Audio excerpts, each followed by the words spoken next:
Good day, everybody. I hope you're having a wonderful Tuesday.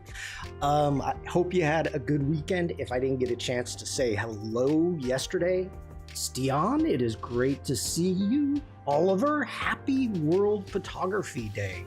Yes, it is. Elena, hello. We'll be looking at your work shortly.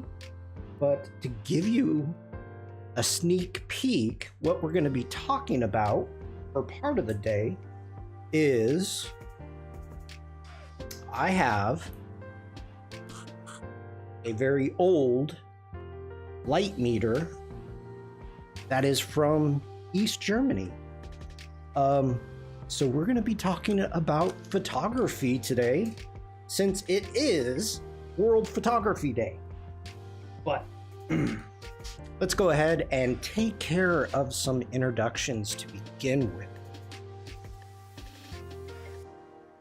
I think today is going to be fun. Hello, everybody. My name is Shawn. I'm a photographer. I am based in Germany. Wherever you are watching this, you're going to see a Linktree link within the description. I don't know what a run escape stream is, Stian. What is a run escape? You are going to see a Linktree link within the description, and it looks like that. And it will take you to every place I am on the interwebs. I like the fact that we got the QR code. That's pretty cool. Wonder if it works.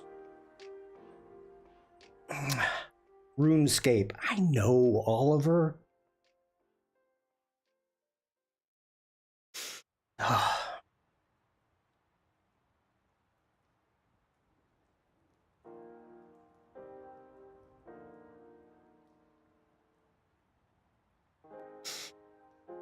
Yeah, cool.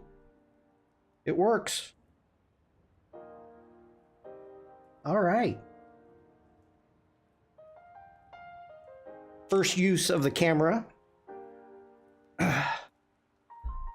I'm already in Varrock, ready to farm some noobs in the wilderness. Farm some noobs. Okay. If you would like to share your work with me, you can join my Discord from here. And that is going to look like this. If you do have a Behance page, feel free to subscribe. And or you can buy me a cup of joe. The QR code is too small on my screen. It is tiny. It's very tiny. Maybe we should look and see if that can be fixed. Wherever you're watching this, make sure to like, subscribe, follow, all those good things. And I think that's enough about me. Let's jump over to the Discord. So we've got some work from Helena. Thank you so much, Shawn, for being in my stream. The art is here. This is so cool. The QR code, Oliver, I even had to zoom in. So yeah, it's small. But it did work. It did work. This is gorgeous.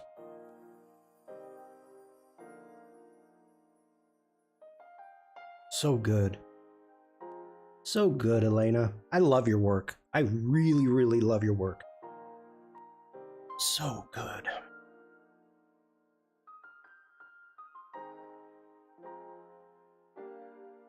The shading, gosh, it's amazing. It's really, really, really amazing.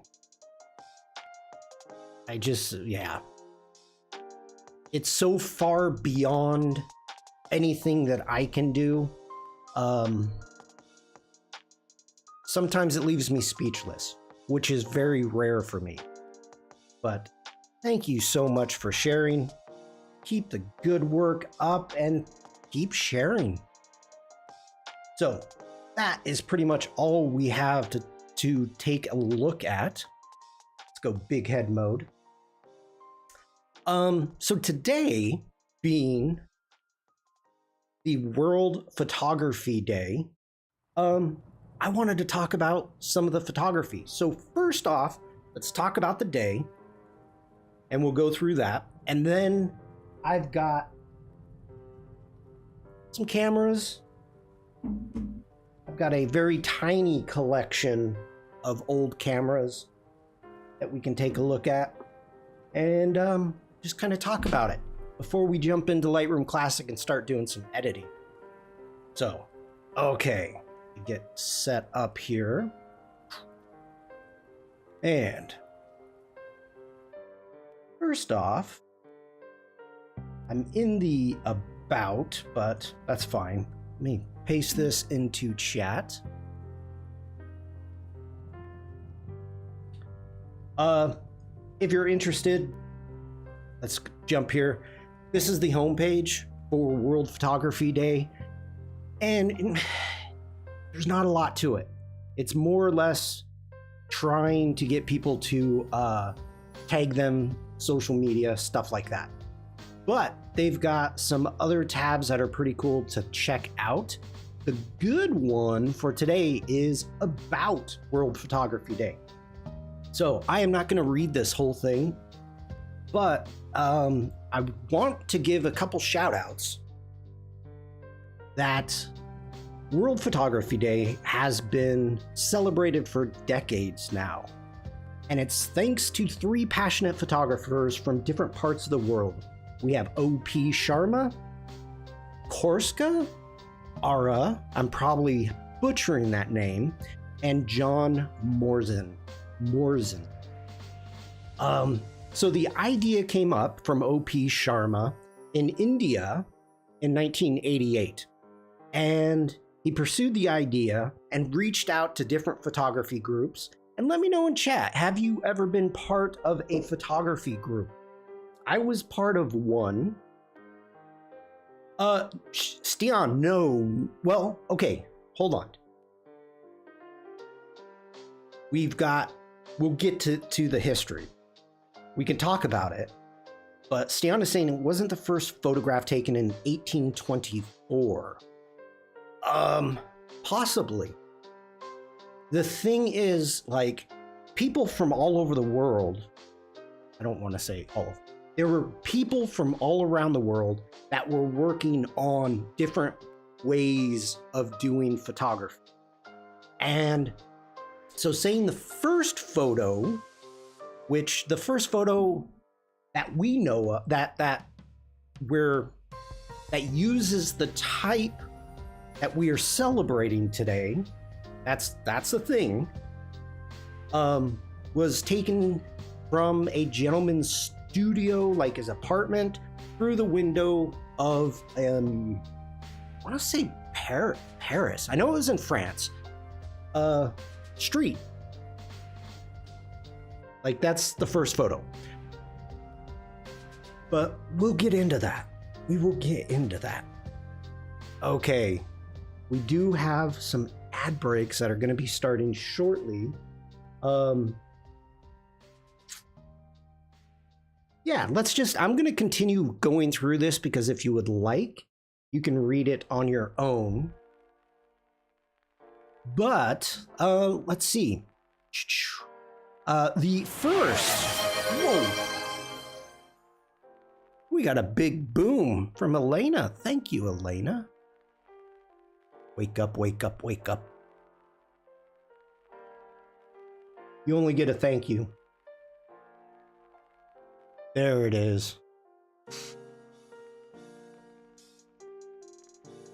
Thank you, Elena.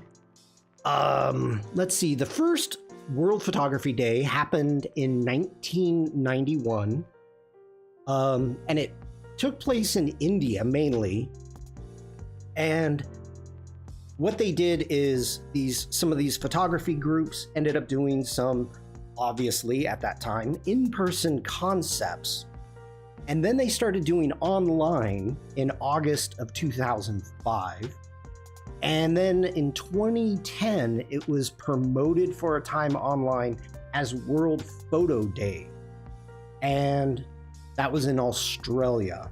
So it has continuously grown throughout the world, and it's there's events, there's workshops, there's photo walks, and people sharing their photography and what it means to them. So, Stian, this is for you. Well, we have ads. Let's jump over to the events. And there's a series of online events that are happening. So we've got Facebook, 2 happening on Facebook, which there also is World Photography Week. But the in-person events, as you can see what's happening today in New York City, the World Photography Day at Summit, the New York City World Photography Day at Photographica, in the Liverpool World Photography Day at the Liver Building. They're having an event in Frederick, Maryland. Myrtle Beach, Virginia. We've got one in India, New Zealand, Serbia, the UK, again, New York, and Nigeria. Then there's giveaways and competitions at a coal mining museum. Ooh, that's interesting. Okay, Dan, are you back? Are we back from ads?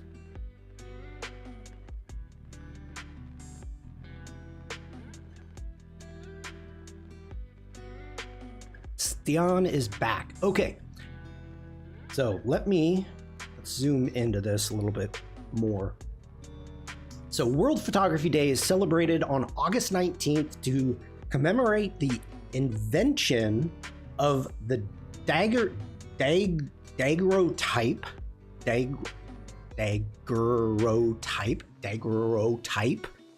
a photographic process developed by Louis Daguerreau in 1837. The process was officially announced by the French government as a gift to the world on August 19th, 1839. Therefore, August 19th was chosen as World Photography Day to honor the significant milestone in the history of photography. So, pretty important. Okay, and why do we celebrate it? Obviously, as I just said, the historical significance, the promotion of photography as an art form, documentation and preservation, very important, global participation, and awareness and education. World Photography Day raises awareness about the technical aspects of photography, its impact on society, and the ethical considerations surrounding image making. Also a chance to educate people about the importance of visual literacy and storytelling through images. I love it. Overall, World Photography Day serves as a reminder of the power of photography to inspire, inform, and connect people across the globe. I would definitely agree with that. I agree with that 100%. Now, today's stream, let me get back to the intro scene.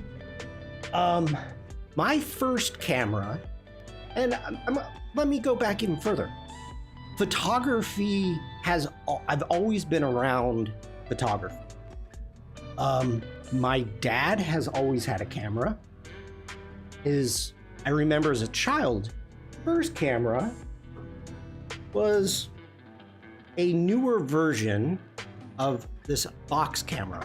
It was, I can't remember, it was a single lens where you hold the long box up and it took like medium format film. You flipped up the top and you looked down through it.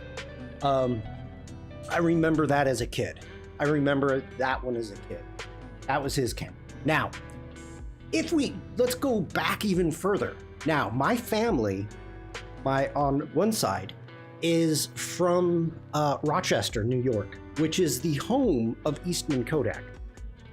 And my grandfather worked there, my great-grandfather worked there, my uncles worked there. They were a big part of Kodak for a long time.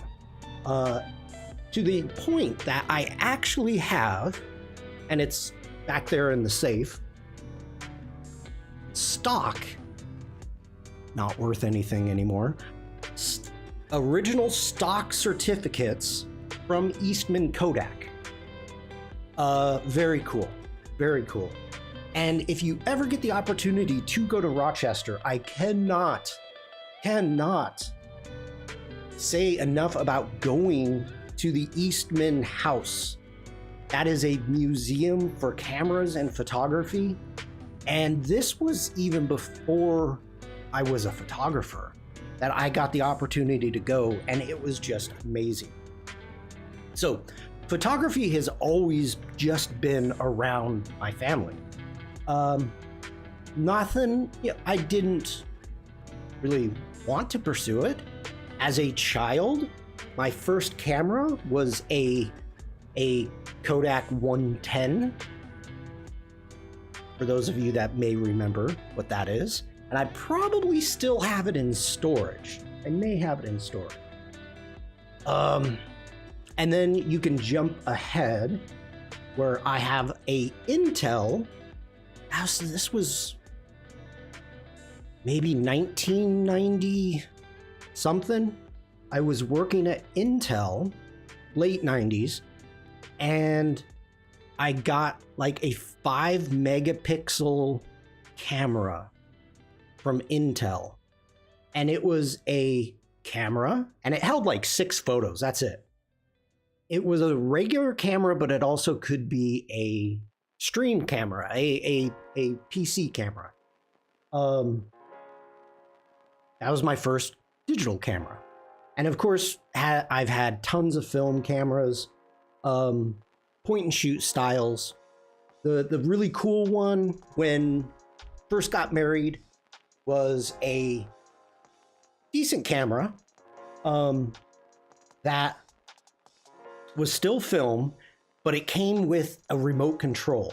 Oh, that was so cool. We would be out mountain biking, hiking, and it was like we were doing the selfies way before selfies was ever a thing, before the word selfie. In fact, I made a book for, I think it was maybe our 15th wedding anniversary. I made a photo book of all of our selfies throughout our life together. So lots of fun. So jump ahead a little bit. I was able to work in a studio, and a lot of people show up with their old gear thinking they're going to sell it, and they end up just wanting to get rid of it.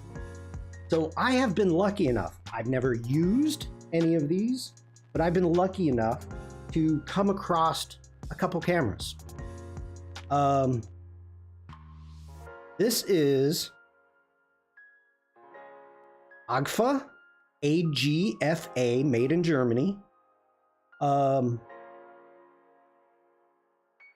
I've got a squeezy bulb remote trigger somewhere for doing old school selfies. Nice. And chat, let me know, what was your first camera? Yeah, let me know what your first camera was. I definitely want to know. So this is really kind of cool. As you can see, up here, you've got 2 lenses, and these are your viewfinders, because if you look here, there is a viewfinder on the top and a viewfinder on the side. Hey, Nate. So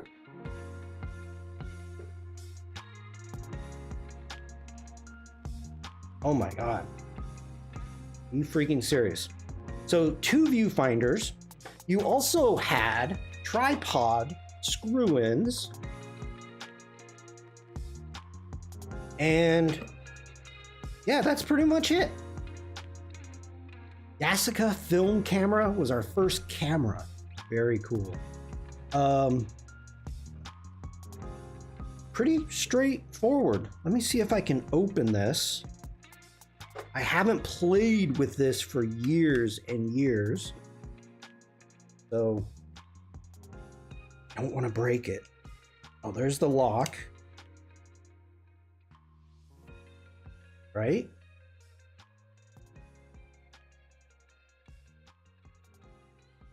Maybe? Come on, you can do it. Okay, I'm not gonna open this one. I don't want to bust it. It's freaking old. But I just love the way that looks. A Sony Cyber Shot is the first digital camera. A little bit Art Deco there. I'm kind of digging that. I'm digging that. Ooh. This is probably my favorite. Again, this is the Agfo and made in Germany. And this is your pocket camera. Check that out. Very cool. So what you do is there's a button here on top. You pop it open and there you go.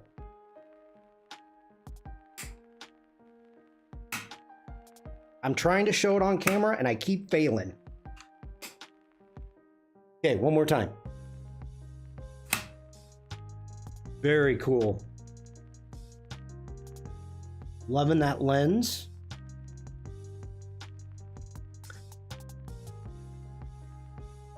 Again, you got your viewfinder. And the thing is that's really interesting. My first digital camera was a Fuji MX 1400. Nice. The viewfinders with these, you are not looking through the lens. So it takes some skill for you to be looking through the viewfinder. Here's this little tiny dot, that's your viewfinder, and it goes through the front here. So you're not looking through the lens. And this was a big thing back then. And so here, you've got your aperture, which is pretty cool. And so here's your trigger. You, whoops, take it all the way back. You pull it like that and you cock it.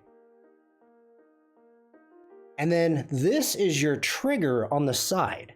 So to take the photo, you take the photo that way.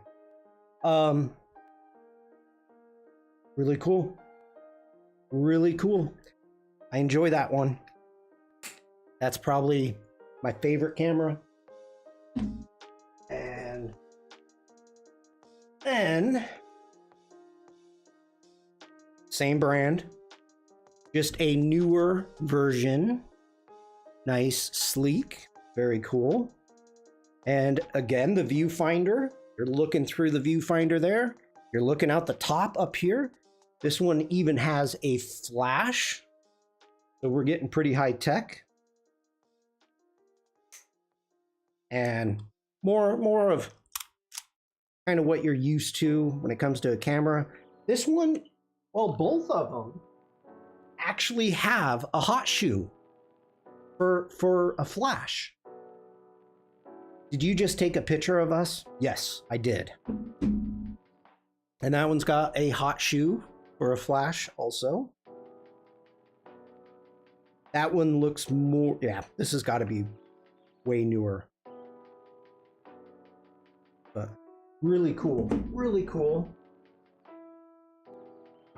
And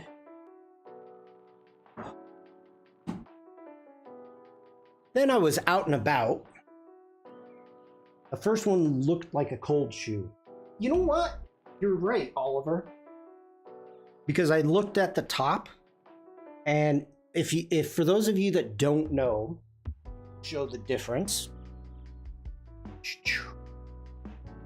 See that one with the circle? That's a hot shoe. This one does not have the circle. So as Oliver said, it's a cold shoe. Good eye. Okay. Now we have here in our village, once a year, we have this massive garage sale. Like the town I live in is 4 towns that have turned into one, and 4 villages that have turned into one. Hot shoes trigger automatically, cold shoes don't. Yes. And so, of course, every now and then, I'm always looking at old cameras and stuff. And so this guy, at the end of the day, he's like, oh, here, take this. And I'm like, no, I don't need any more cameras. And he's like, no, here, take it, it's cool. So he gave me an old 110. And I'm like, okay, this is cool. So there's a trigger on the bottom. You trigger it and it opens up. It's like one of those spy cameras. And it's an old 110. And I was sitting here and I'm like, I got it out today and there's film in it. I haven't even looked at this. Oh my gosh. And look at the flash. This is for the old cube flashes. Hot shoes are a lot more fancy now with all the ETTL contacts for doing more than just triggering the flash. Yes. So, really cool. AGF-O-Matic 4000. Oh my gosh. If you look here above the trigger, it's got a little man up here. And it has it in meters and feet, how far away they are. If it's 1 person, 2 people, or a landscape. So that's how you focus. Or what is that for the flash? Yep, 1 trigger per side, then in the bin. Yep. Oh, this is for the flash. Oh, that's cool. That's cool. If the person is close or far away. Nice. So, yeah, little cool one.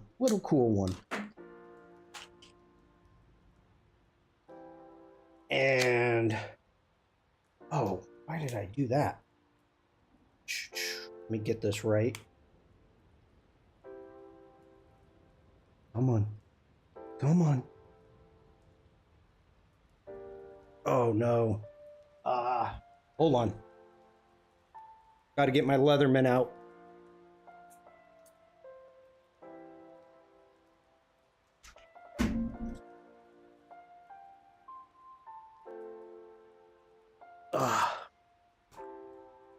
There we go.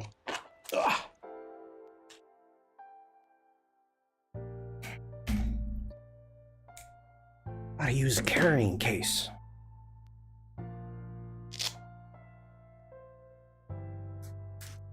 Now, to me, I love my light meters.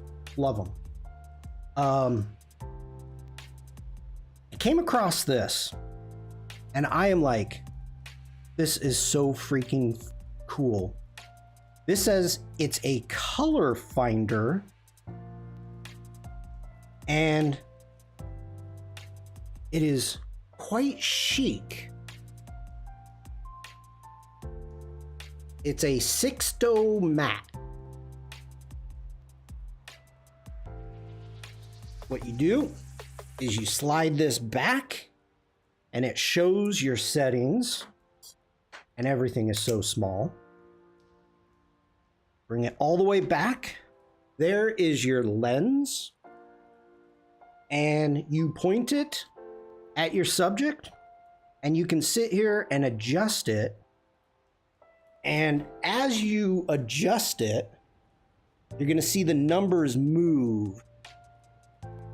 And you can figure out what your settings are using the light meter. So very, very cool. Very cool. Yeah, I like that one. So I did some research on this, and it was made in Eastern Germany. But a very cool leather case. Oh, I love this stuff. I love this stuff. Do you all, I mean, besides your own cameras, do any of you, I don't want to say collect cameras, because I definitely don't have a collection. These are more or less just, I don't want to call them props, but yeah. I used to have a 110, a grandparent hand-me-down.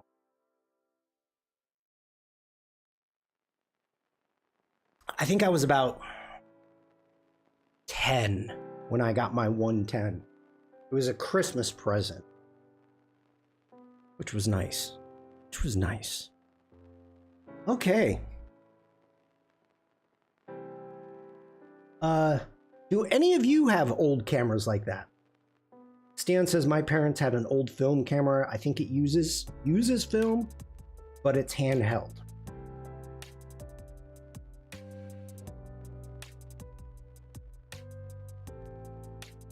Other than that, no. Oliver says yes. I guess I would call them display items. That's kind of what I would call them. I've got 2 TLRs and some other old stuff. TLRs. Oh, one moment, please.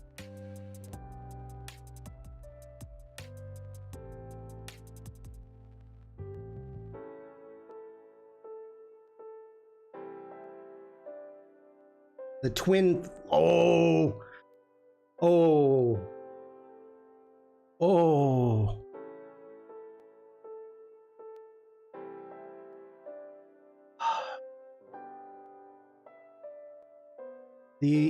These are so cool. I only ever owned an old family digital camera from around 2002. My own digital cameras from 2010, Canon EOS 500D, and now an R10.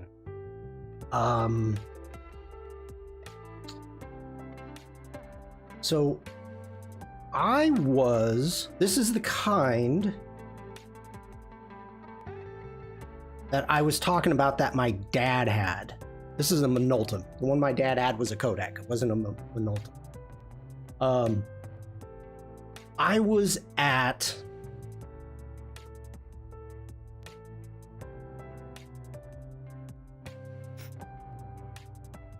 Normandy. I was in Normandy at one of the U.S. cemeteries, and I go walking by, and a guy's sitting on a bench changing the film, and I was like, oh, that is awesome. I'm like, how do you get the film? He was an American, and so he's able to get it out of a shop in New York City. But they still had the film, and yeah. So cool. I wish I had one of those. I do. Yeah, the Rolly is yeah.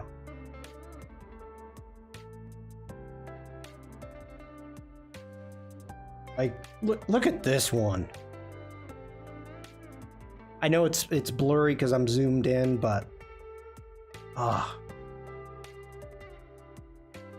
I mean, this is what is really interesting when you start talking about like the history of photography and just the cameras that I've got here.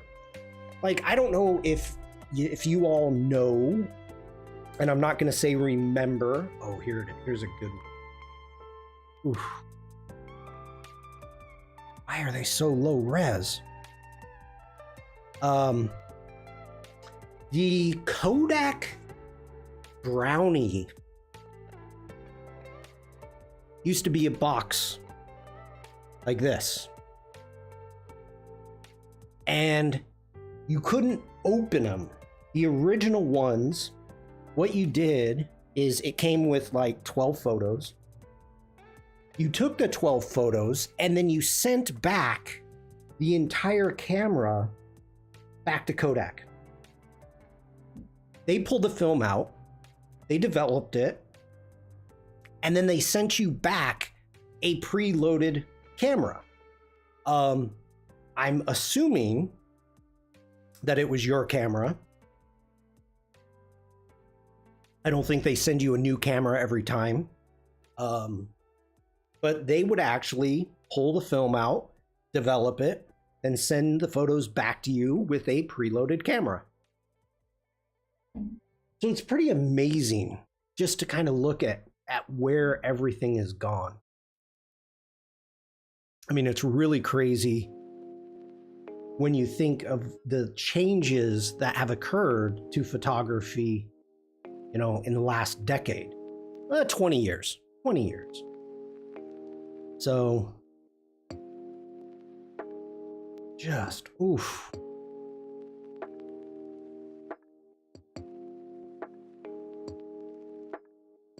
These are just beautiful.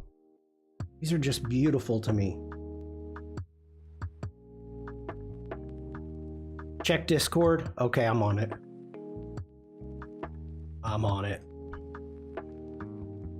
Never check Discord live. Ooh. Oh, that's cool. All right. Not the best photos. I don't care. Thank you for sharing. This is the whole point of today's stream is interaction and talking about photography and editing and cameras and stuff.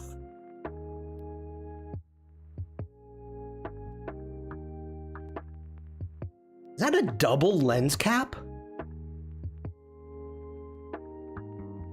And then is this a magnet like here or something? There's a fake Leica there too?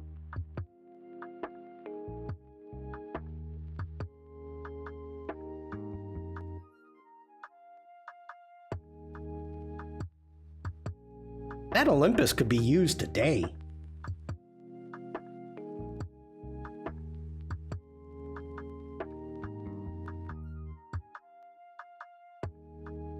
That's no, that mine's. Yeah, this one's newer than that.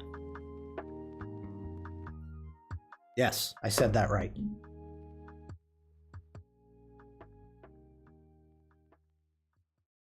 Cadet. Oh, you've got two OM10s that works. That one works and the other is jammed. Ah.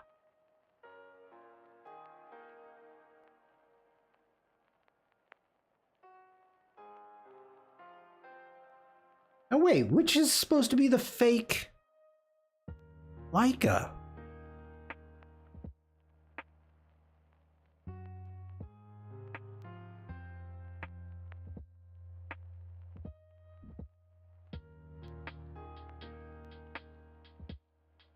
The one with the red dot.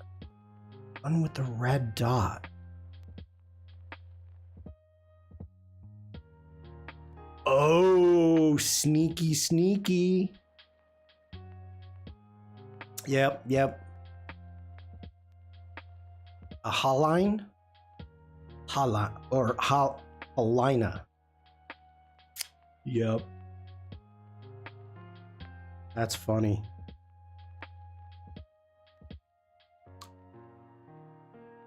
Thank you so much for sharing, Oliver. That is awesome. Oh,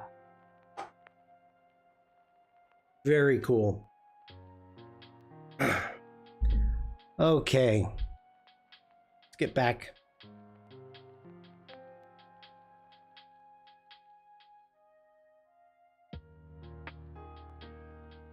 So just as a reminder, today is World Photography Day. So, I forgot. Themes. We got to go over themes really quick.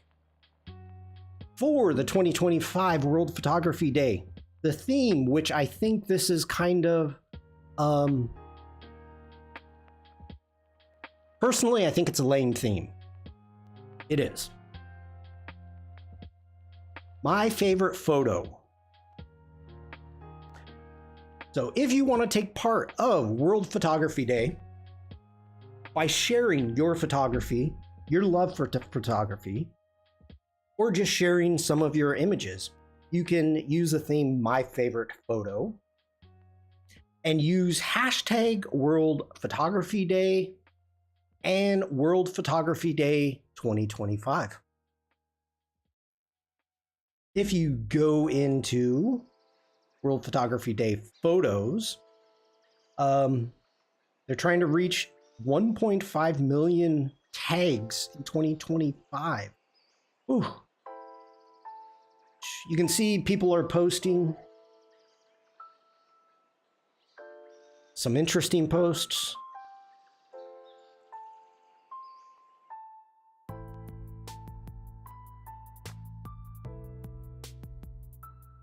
I am not going to move forward. I'm assuming these are safe, but I haven't looked at them, so I'm not going to.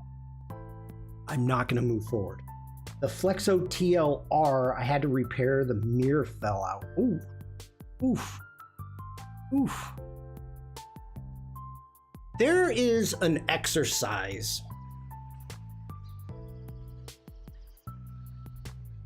Was that game ad?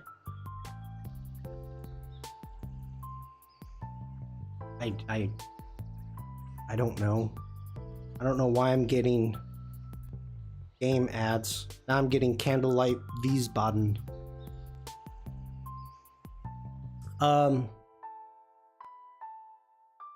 Yeah, let me bring this up really quick.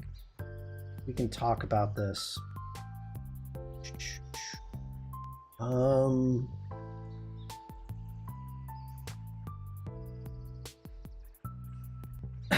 I started to do this.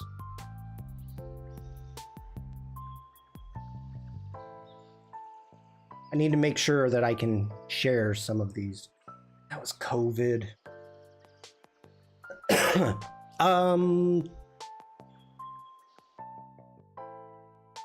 Yeah, I can. I'm sure. Okay. There is an exercise that can help you a great deal. So in Lightroom Classic, you can see down here, I've got catalogs. Best of 2018, this is when I started this. Best of 2019 and best of 2020. And I haven't done it since, pretty much because of COVID.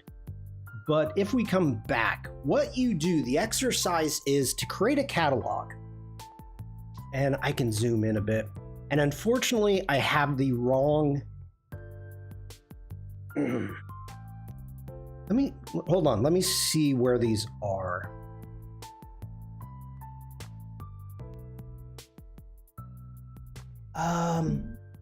No, I can't plug it in. Okay, so here's the exercise. Create a catalog or a collection, whatever it is you want. Create a folder.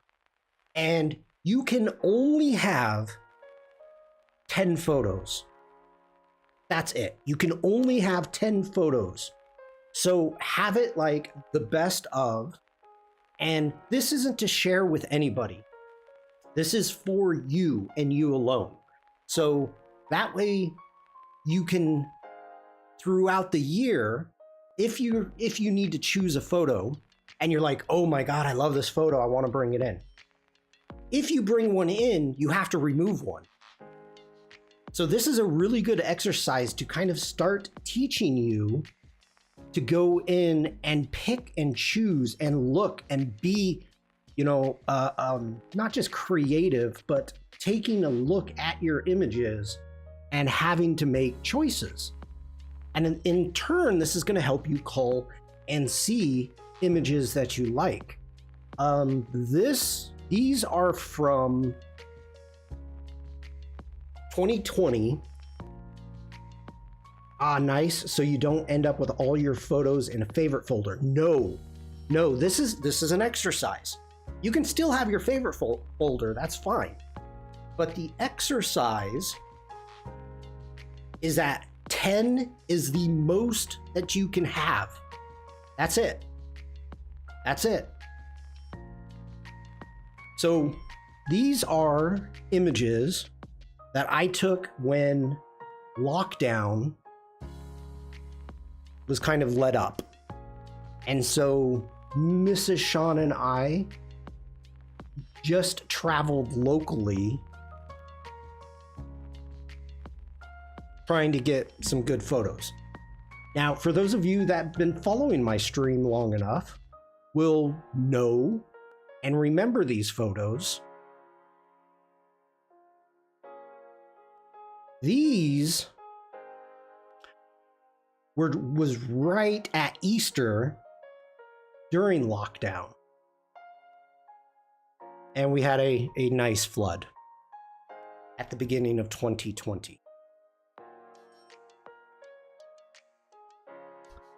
So this is a really good way to kind of look and see how your editing has changed from year to year. This is a good way to kind of take a look and see, have your own opinions on, do you still think it's a great photo? So it's just a good exercise. It's a good exercise.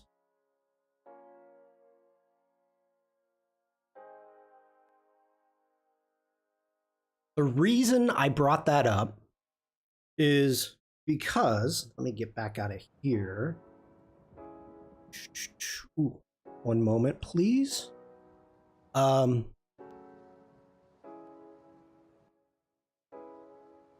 This is saying, okay, wow, you're really locked down right now. Why? All right, hold on.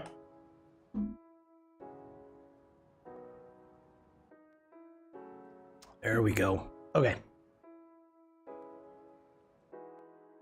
Excuse me. So if you are looking at your favorite photo, it might change. Now, Stian asked a specific question. Do I have a favorite photo, like a single photo? And the answer is no, absolutely not. And the reason behind that, I think, is every photo that I take, like I don't use presets that much in Lightroom Classic. If I'm doing some studio work with constant lighting, the same lighting, same setup, I'll go in and get doing presets for that. Yeah. But because you're outside, or I'm outside, and taking a lot of photos in different lighting, and you can make presets for color, for whatever you want, that's fine. But I enjoy the process of editing so much that I feel like every photo deserves my time, because these are my images. These are not for a client. Time is not of the essence. These are my photos. These are my photos that I get to share with you on stream, on lives. So speed is not important. Okay. So no, I don't have a favorite photo, Stian. It would be very difficult for me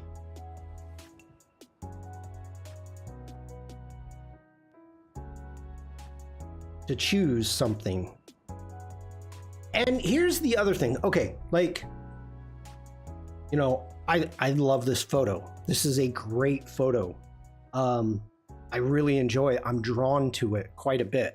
Now, if I end up going over, let's do, I don't want animals. Let's go to Italy and Tuscany. Now, what do I got here? The landscape is so vastly different. The feel is so vastly different, let's say in Tuscany, than in Monschau, where I took that other photo, that I wouldn't compare them. Frank, happy World Photography Day, Frank. Good to see you. You know, like, okay, here, prime example. We've got the grasses, got the clouds, but to me, it's a totally different image. So I think for me, a lot of it goes into the travel. Oh, I didn't know.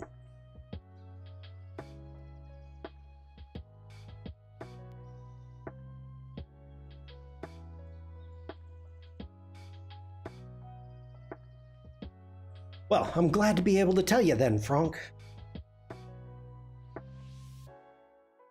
Okay.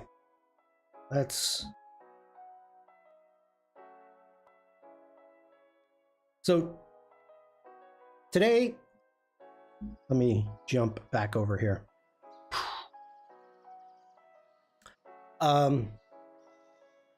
Today's going to be a chill day.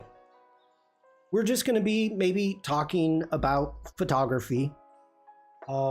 Frank, you missed it. We were talking about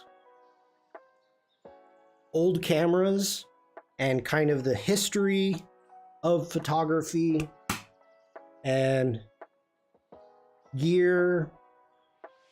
What did you plan to celebrate? I'm doing it. I am doing it. We've been talking about cameras. We've been sharing. Oliver shared his cameras in the Discord. His old cameras and new cameras, recent cameras. So I am going to, I guess for the first, 50 minutes, 45 minutes, we've been talking all about the history of photography, looking at old cameras, and now we're getting into Lightroom Classic and checking out some editing. So, good questions. All right.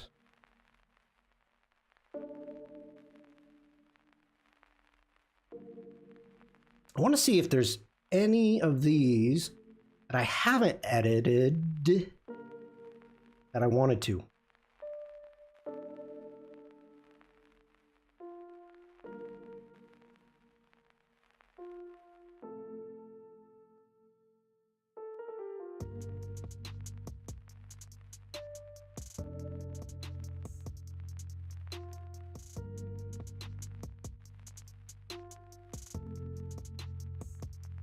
Frank says, I won't talk of my camera, too shy. Now, first off, today is a celebration of photography. So I don't care If you're using film with one of these, or you use one of these, I honestly don't care. I have an old mirrorless, got tons of other cameras, so yeah, there's no worries at all.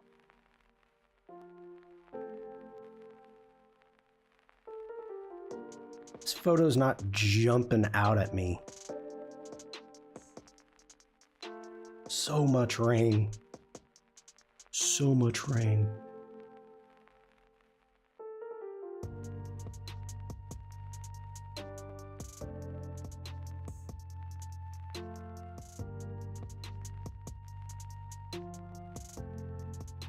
Okay, let's go ahead. We're gonna hit D for develop. And first thing, you put a couple more photos. Okay, before we get started,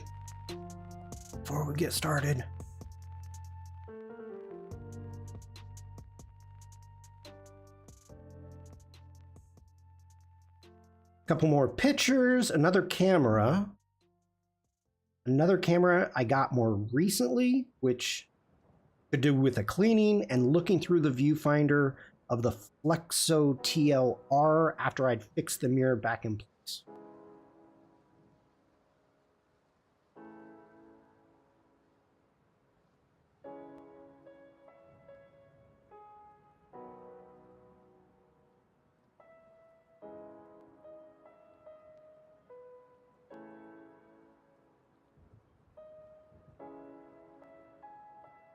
That's freaking cool. That is a cool photo.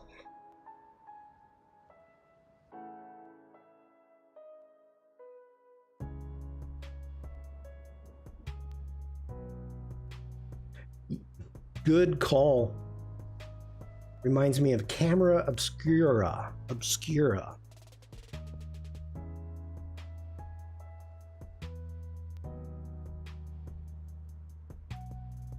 That's cool. That's cool. Thank you, Oliver.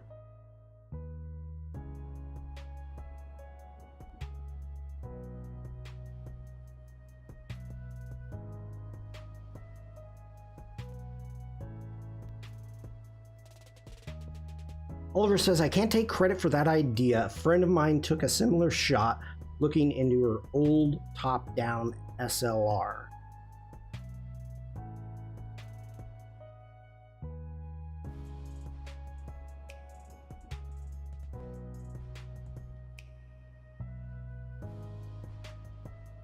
Yeah.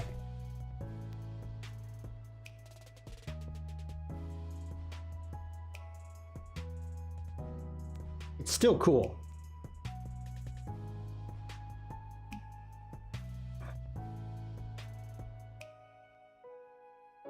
Okay, what am I doing here? We have to remove some people. Let's get in, grab the remove tool, and let's make it a little bit bigger.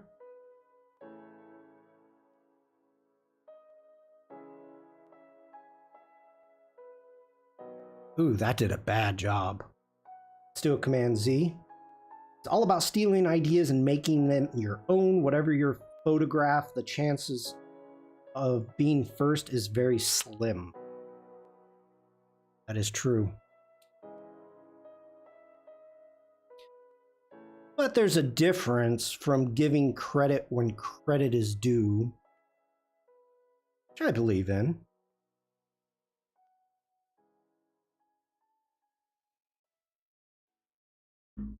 Wow. Nope, first one. Okay.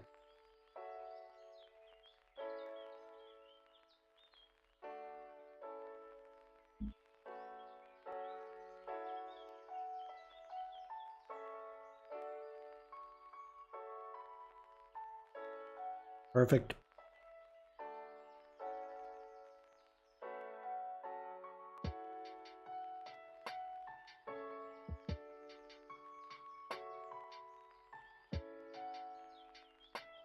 This is going to be interesting. There is a lot going on here.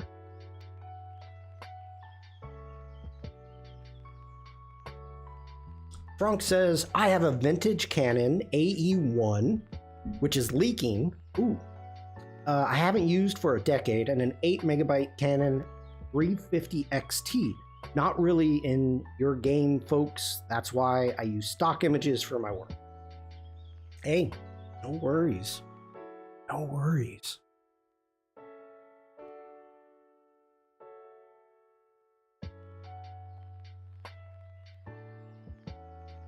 Gosh, that did a good job.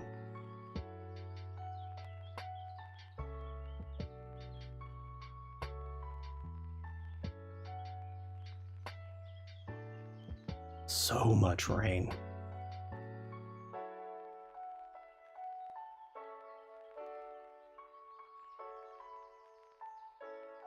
Oof.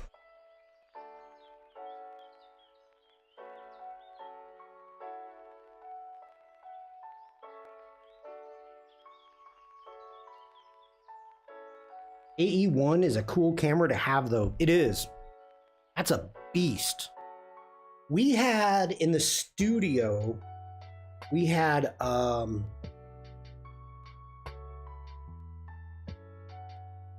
three.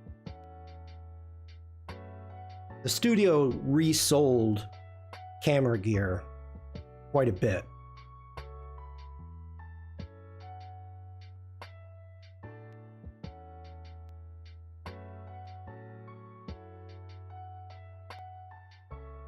Where are we clipping at? Okay.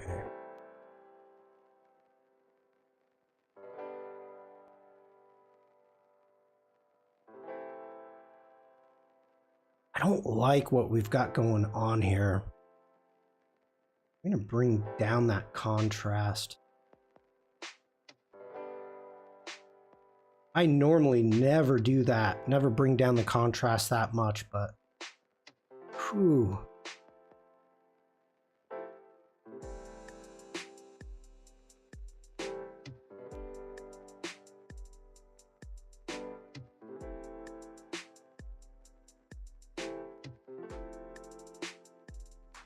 Let's bring that exposure back down.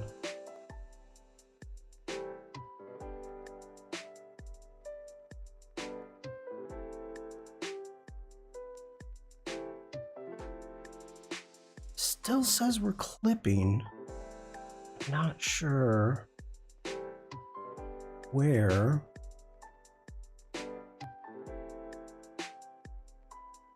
Yeah, that's better.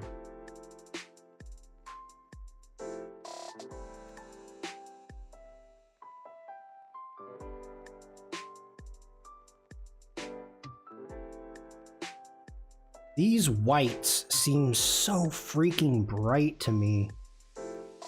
There you are. I see you.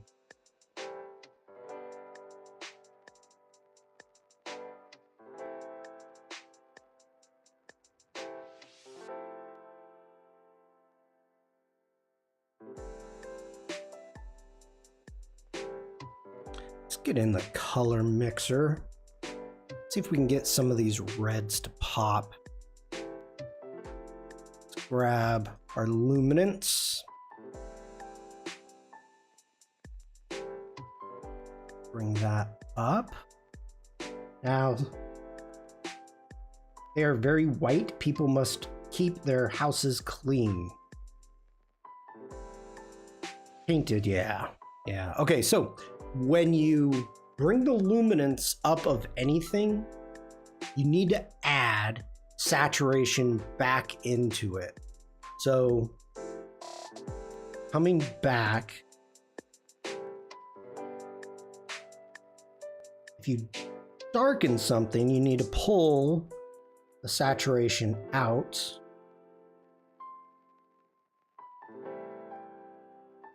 Subtle, but I'm getting it to pop. I think Canyon released a digital version of the AE1. Everyone just works for the same house cleaning business in this town. It could be the painters. I mean, the thing is, this whole village is like this. Let me go back to none.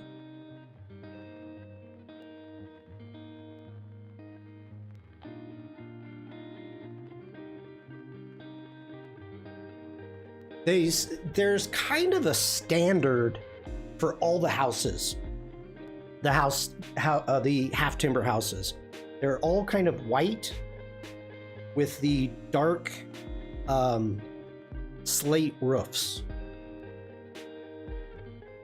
And then depending upon what you want to paint the wood, that's where it kind of gives it personality. But I feel like in specific villages or neighborhoods like this, you can see that they're kind of all the same. And since this is a very touristy area, and it used to be very, very wealthy, I think, yeah, they probably take care of it.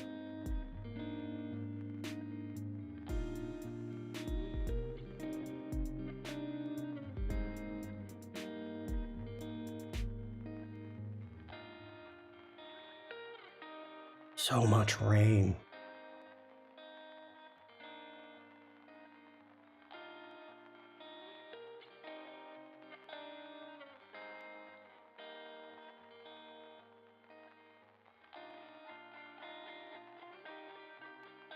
What are we on?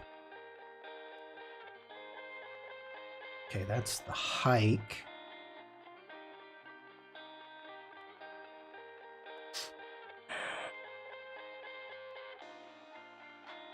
Yeah, here's a good view. Well, kind of. Meh. Meh.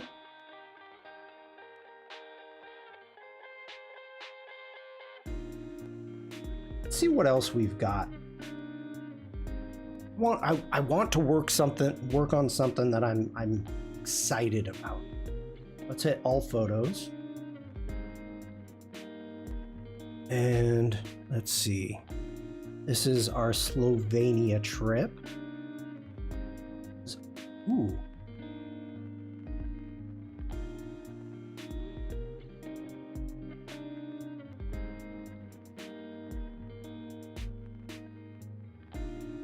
I did not work on any of these.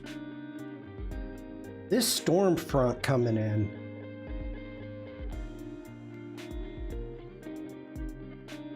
This is cool. This is cool. I don't know what I'm gonna do. If I'm going to be able to do much with this, but let's give it a shot. I don't know, because I don't want to screw up the storm front coming through. So first off, let's grab our angle and make sure that our horizon is straight. Yep. Next off, let's unlock that and let's get rid of this guy. No, I'm gonna have to remove, use the remove tool.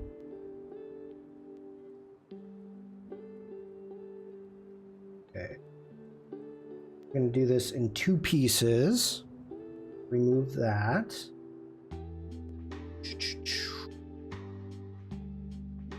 Okay, now let's remove this girl here.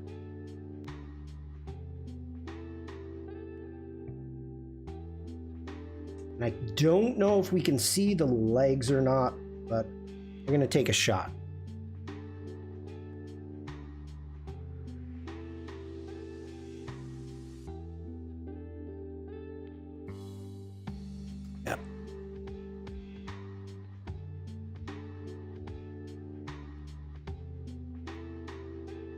Now, what do you all think? Should I remove these people? I kind of like the idea that it's giving a bit of life.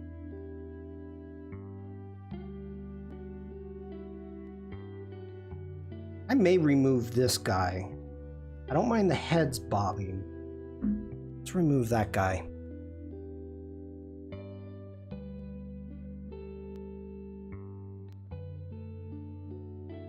sure to get its hand.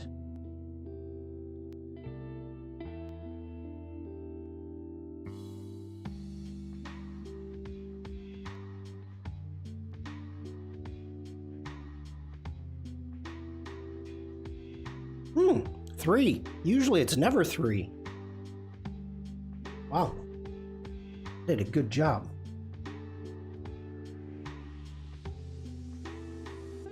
Okay, I'm okay with that. Getting back into the remove tool, let's turn off the generative. Let's make sure. Yeah, I do. I've got some spottage here. And not much, just one spot. So we can just remove that nice and easy.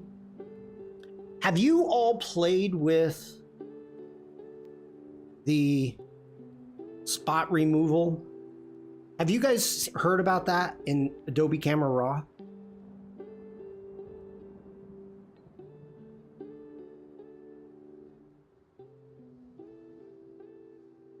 Have you?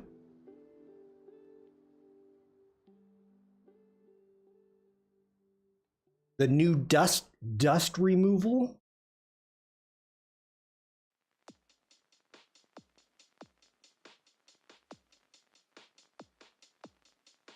Nah, I never used it. What's spot removal? Are you joking?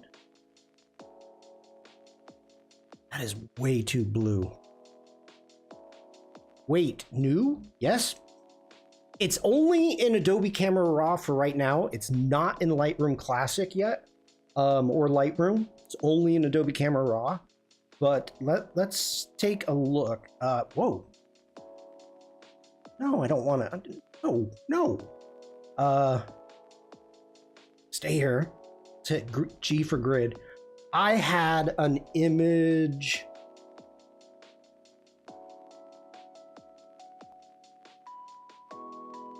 Recently that I was working on that had tons of spots for some reason. Probably due to rain, my guess. Let me see if I can find one.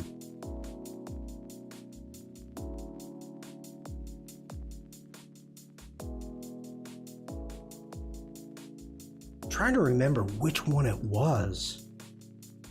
If it's edited, that means it's been done. Small aperture, that usually does it for me.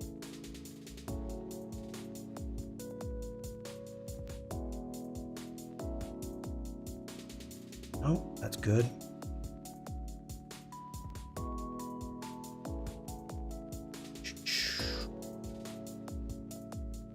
Ooh, maybe it was these. Keep hitting the wrong button. Wrong shortcut key. No, pretty clean.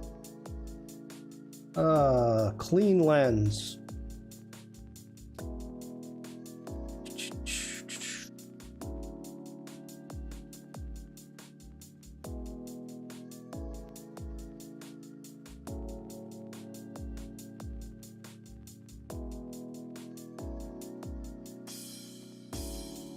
Clean sensor.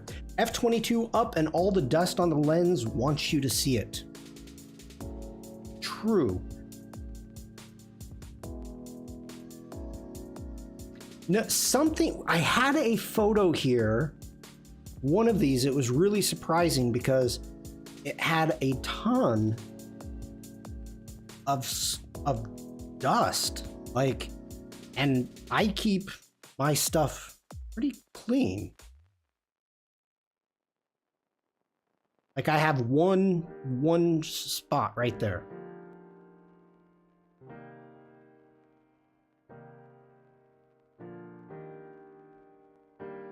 It's probably going to be the exact same here. One spot. One spot.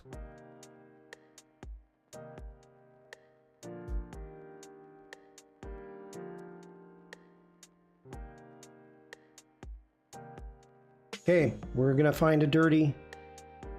I almost said we're gonna find a dirty photo. No, we are not going to find a dirty photo.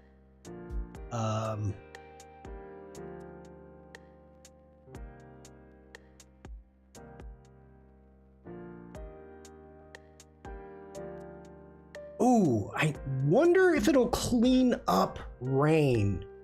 Okay, bear with me, people. Oh, major clouds.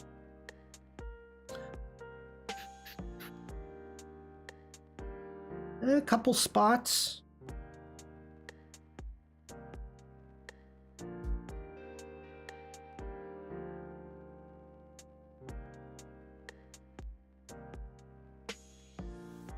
Where's the rain? Those are some cool freaking clouds.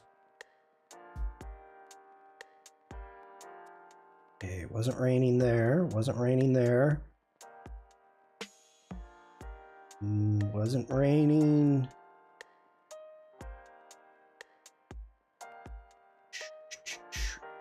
The waterfalls. Come on. Come on.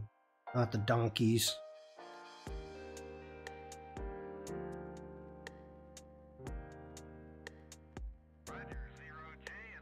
Okay, we're getting close, I think.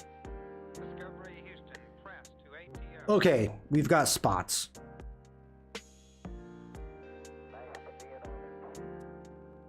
These are huge.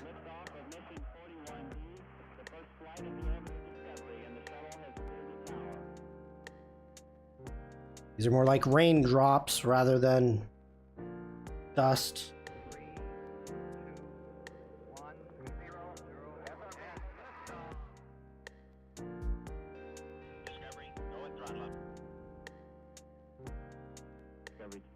Oh, come on, Shawn. See, this is what cracks me up. Like, whoops, sorry I hit my mic. This cracks me up. I work very hard at trying to keep my sensor clean. I carry a puffer with me. Anytime I change the lens, I clean, I puff everything out, I have my camera upside down, puff it. So these tools come out, like the reflection removal, and they're like, oh, it's for this and that. Okay, we have spots. Command Z, we have spots. Okay. Everybody, you can see the spots. So, we're gonna go ahead. Yep, unedited. Blue sky spots. Command. Let me open Photoshop because we need to get to camera raw. Hi, Umacorn. Happy World Photography Day, Umacorn.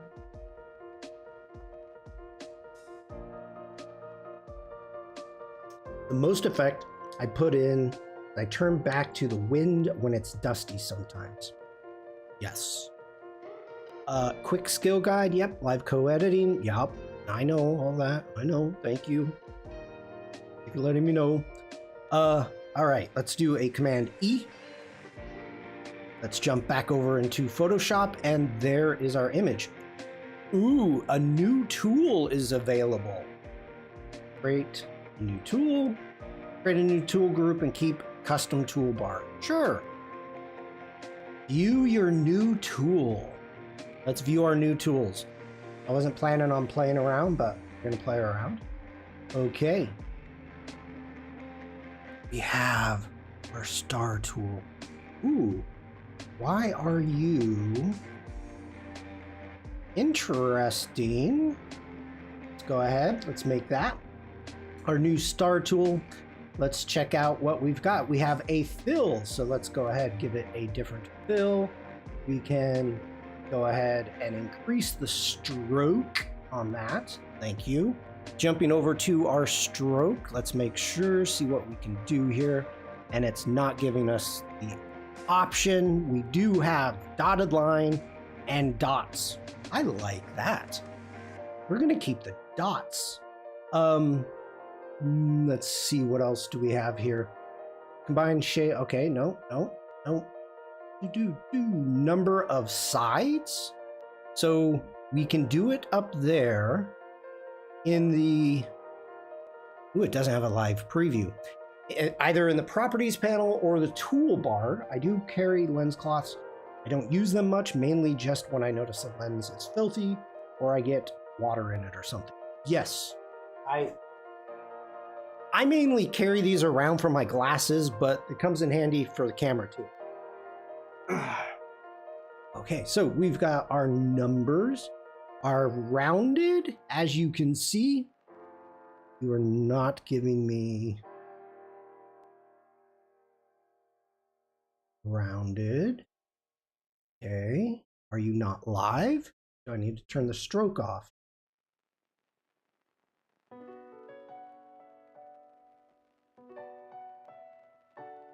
Okay, take this back to 6. You can round it. Nice.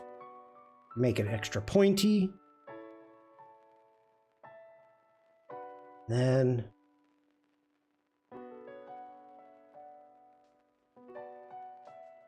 why are you not giving me what I expected? Now I can turn this image into nighttime.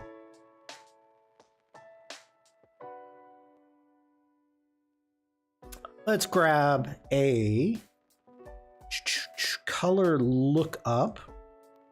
Let's grab our LUT and we will go, let's do a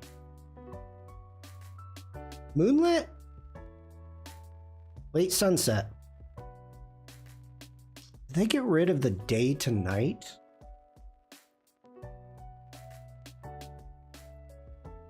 All colors. Film stock, foggy night.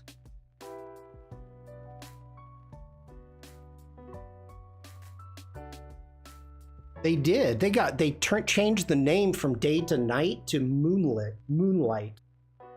There you go, Shawn. Just for you. Let's get back to our star. What are you? Oh, there we go. Okay, let's unlock that. Okay, that's those points. Okay.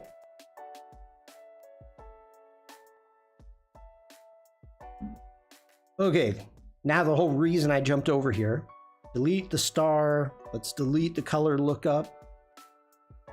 Yes, please. And we're going to jump into Camera Raw. So let's jump into Camera Raw. And we've got dust removal. Automatically remove spots caused by sensor and lens dust. Turning on quiet mode in Photoshop will hide notifications in Camera Raw. No. Oh. Are those in Lightroom Classic? 3D LUTs? I'm in Photoshop. Yeah. Okay. So let's go up. We're going to grab the remove tool. And as you can see in Adobe Camera Raw, reflections you knew about, people you knew about, we have dust. So we can click on dust. It's in early access. And we can go ahead, hit apply. And it's looking for them and removing them. And it found none.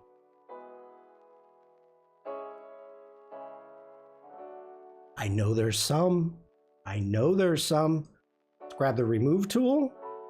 Let's visualize spots. Let's increase.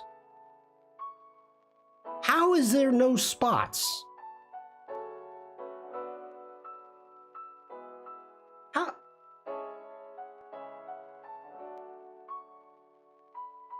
There were spots. Cancel. Yes, cancel. Is this in the beta? No, it's in the general release. Lightroom Classic. Here's our image. Develop. Remove. Is there even a beta Adobe Camera Raw? See, these are spots. Is Lightroom Classic getting to be more powerful than Adobe Camera Raw again? It's supposed to be the same. Those are spots. Those are definitely sensor spots. Okay. Get over to our apps. Apps, beta. Wait a minute.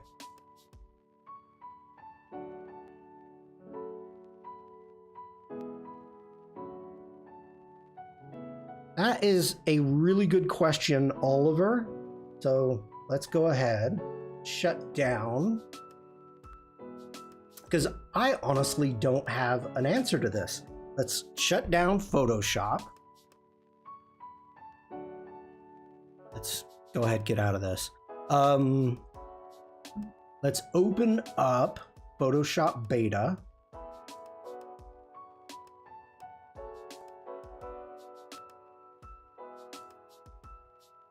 Get back into Lightroom. An answer to what? When you open Adobe Camera Raw in the beta, is it beta Adobe Camera Raw or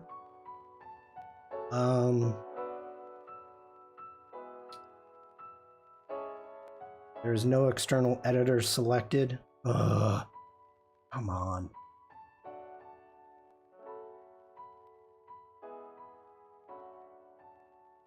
Okay, I gotta do this different because I don't want to change my preferences. Let's go to Finder really quick. Seriously? How? Okay. Open with Photoshop Beta. New star tool. Yeah, create a new group. Thank you. All right, so for this, let's go ahead. Let's make that into a smart object really quick. So filter and camera raw. And the question is, this is 17.5 and it does not say beta. So let's cancel out of that. 17.5. Put that in chat. Somebody put it in chat. 17.5. Thank you, Stian. Okay.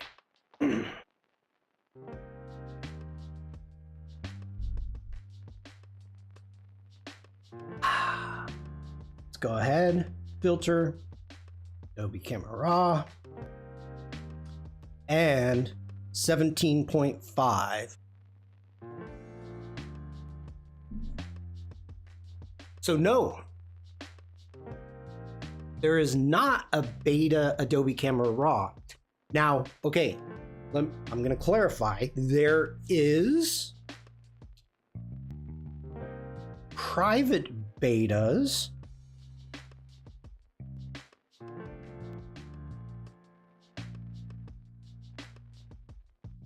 Okay. Hold on. I gotta... Oh, I can't move that over there. All right. Wait. I actually don't even know if I'm supposed to show what pre-releases I have. So I don't want to show that.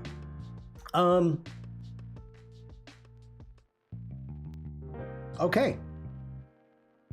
Cool. Oliver's saying I just opened Adobe Camera Raw from Bridge and it's telling me about dust removal. Alrighty then. I'm still disappointed that it doesn't find the dust.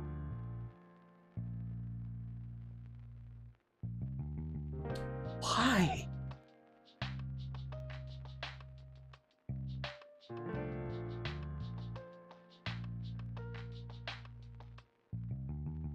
Let's... If I allegedly wear in anything else than the public beta, I wouldn't show or tell. Oh, if I were allegedly in anything else, Then the public, yeah. Ooh, Oliver, can you send a before and after in the Discord? I would like to see it, please. Because mine are too clean. I have that one spot.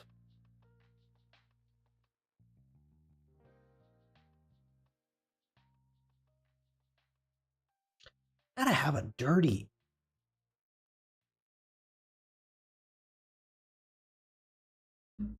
All right. If I have anything on my sensor at all, it's going to show up with this blue sky. Check Discord. Okay, I'm on it. Nothing? Nothing? My camera is like super old. I technically haven't had the sensor cleaned in 7 years.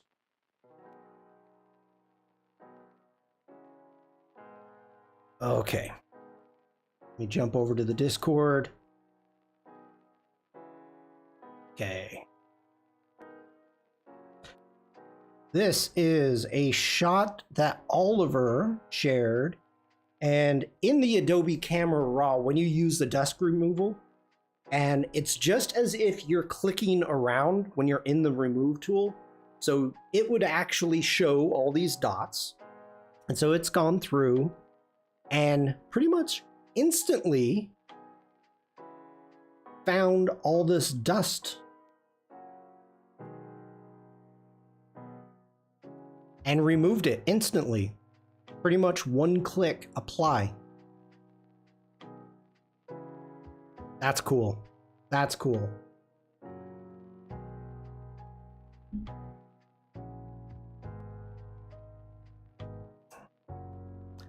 Not a clue what that is.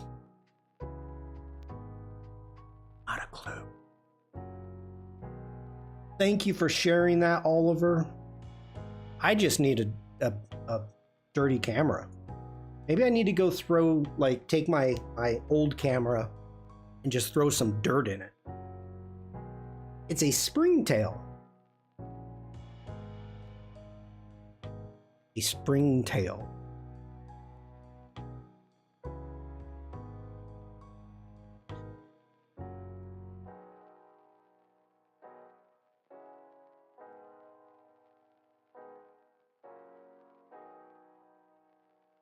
Oh, wow. Looked like lice.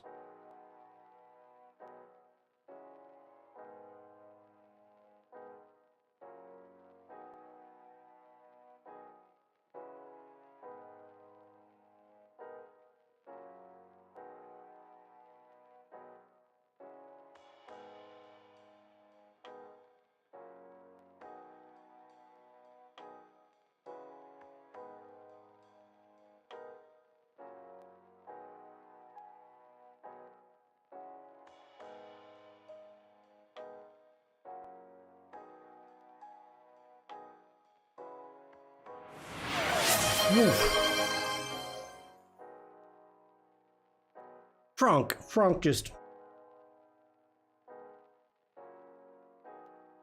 gave me a hydrate. Thank you, Frank. To Discord.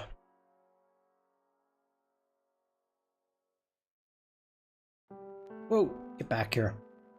Oh, yeah. Wow.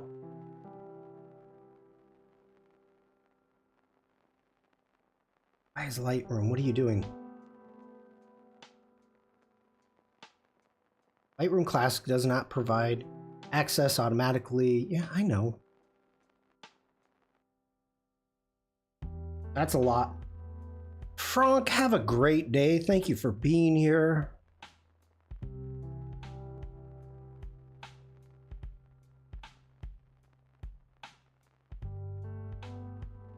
Seeing if...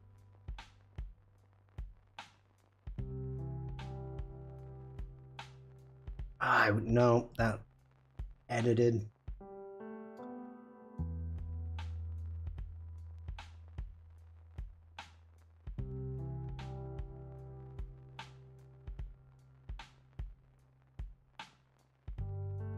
Where's Evie?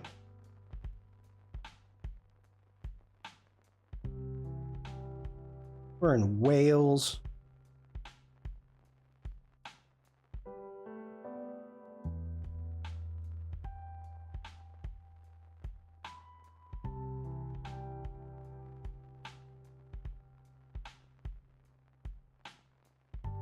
I like this image.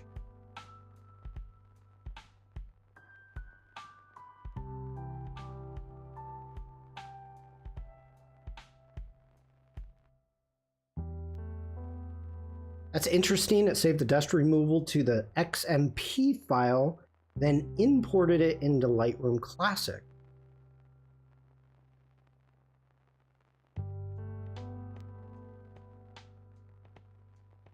That's kind of weird. Let's do a quick edit. Go ahead, hit D for develop, remove. Let's turn on. Let's just move that wire right there really quick. Remove.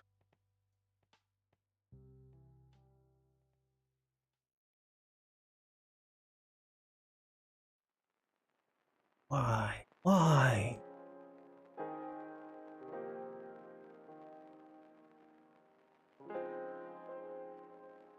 Okay.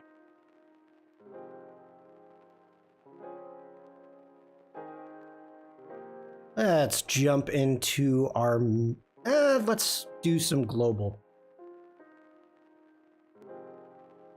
I do not like any of that. Let's do a Command Z. All right, let's bring down our highlights. Is that on my, is that on? Ah, couple spots. Same spot. Same spot.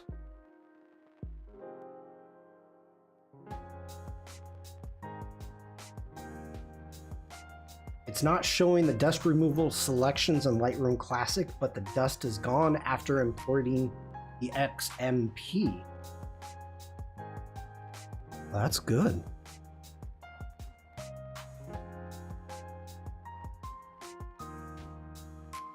All right. Ooh.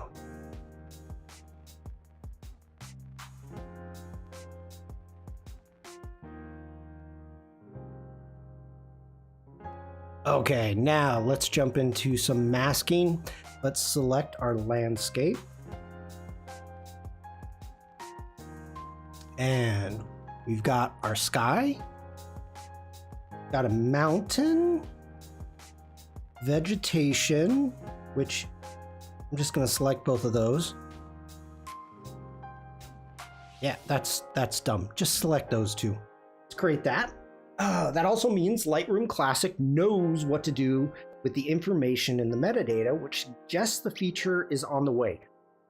It is on the way. Terry White did a 4-minute tutorial on it. And Terry White specifically said it is not in Lightroom, but it's on its way. So take that however you would like. All right, let's take those highlights down. Add a little bit more dehaze. Let's add a bit of blacks to that. I'm digging that. Let's give it a bit, just a tiny bit of cooling. Terry would be sobbing in a corner at the workflow I just used. Maybe, but the image that he did, he's like, it was so funny. It was the first air show that he went to, and it's an older photo. It's a photo I haven't seen him use before. And so he says, you know, if you have a dirty sensor, take a picture of a blue sky. So he's photographing an airplane jetting across a blue sky. And he turned on the dust, the visualized dust, and it was like, oh my God. It looked like it was probably twice as much dust as what was on your image. I don't know if Terry had to like I said, open up his camera and like throw a bunch of dirt in it to test this out, but it was, oh my gosh. And it did a wonderful job on it.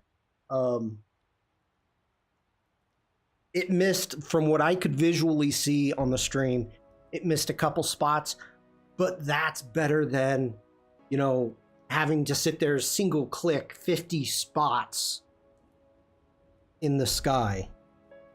So yeah. Oh, jeez.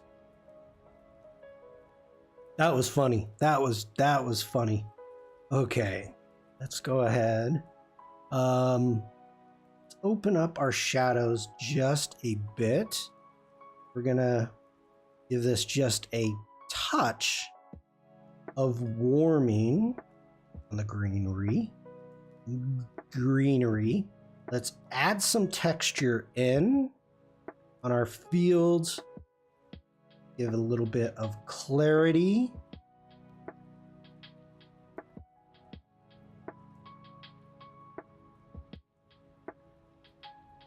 I don't want to bring, no, let's not bring that exposure up. Normally when I had a lot of dust spots to remove, I do it in Lightroom using the pencil on the iPad, then resync back to Lightroom Classic. Good tip. Good tip.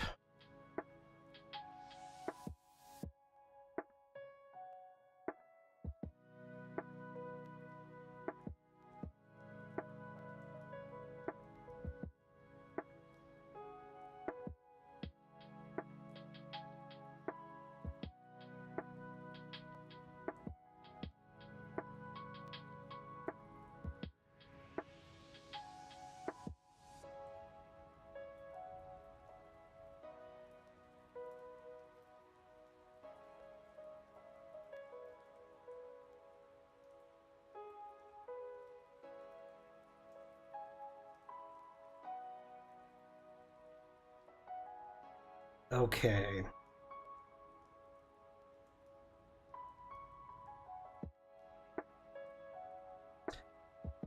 I like that. Let's get back into our global.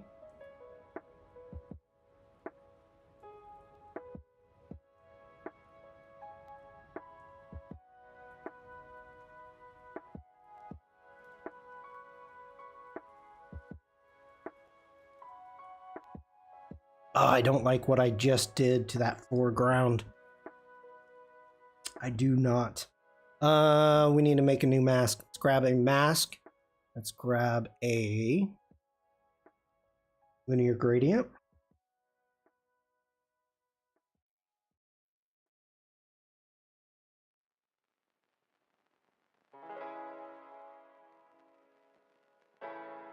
Okay, let's get in.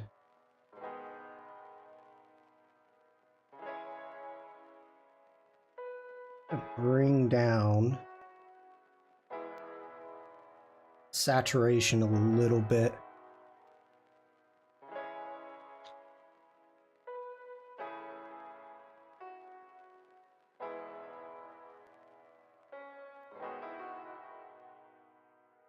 Oof, I'm having a tough time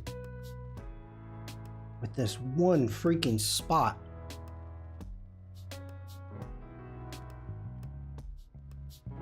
There we go. There we go.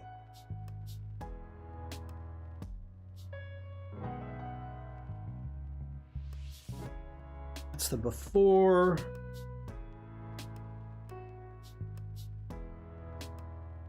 It's the after. I like it. I like it. Go into our effects. Add a little bit of a vignette.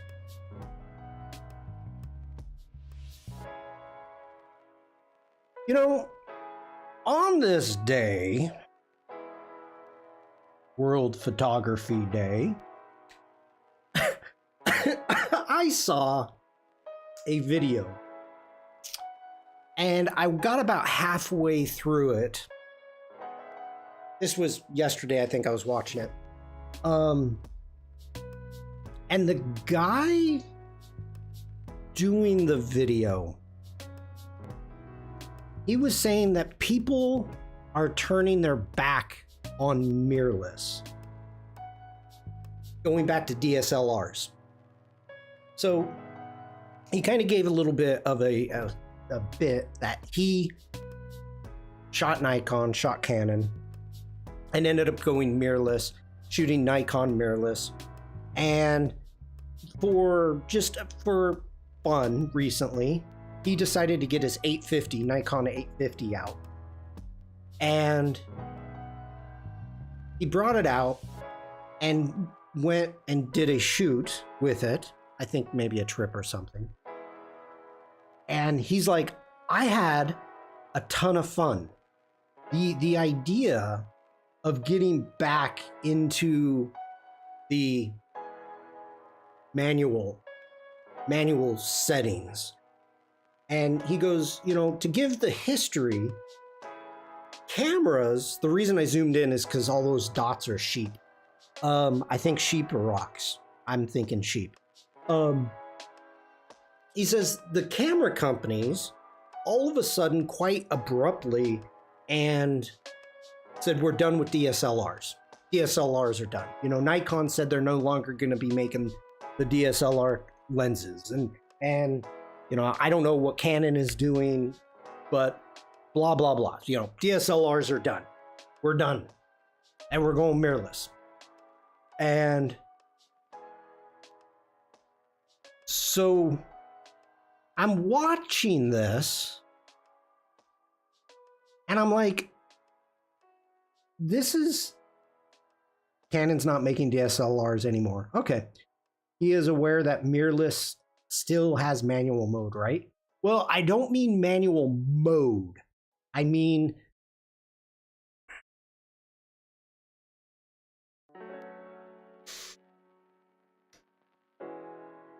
it kind of feels like cheating using mirrorless. Why? Why?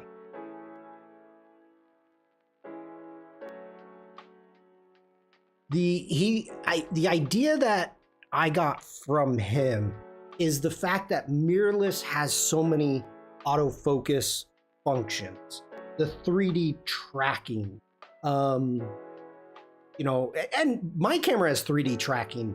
My camera has a lot of autofocus, you know, has face recognition, the mirrorless does. And so I think it got back to more about the focus. Oliver says 2 things I like about mirrorless: being able to zoom in using a viewfinder instead of just the screen, and not having to faff about with micro focus adjustments. Yes, absolutely. But the whole reason I'm bringing this up has nothing to do with mirrorless. This is the exact same sounding from 10, 15 years ago when people are like, I'm using film. I'm switching back to film. It just feels more authentic. And it just cracks me up how we progress and I'm talking photographers, talking cameras, not phones, but the same argument can be done with phones. I also sometimes feel my mirrorless will adjust up the brightness I'm seeing when taking the image, but when I open them on the Mac, they're darker. Like it's doing it so I can see better, but I want to see exactly how the image is going to be.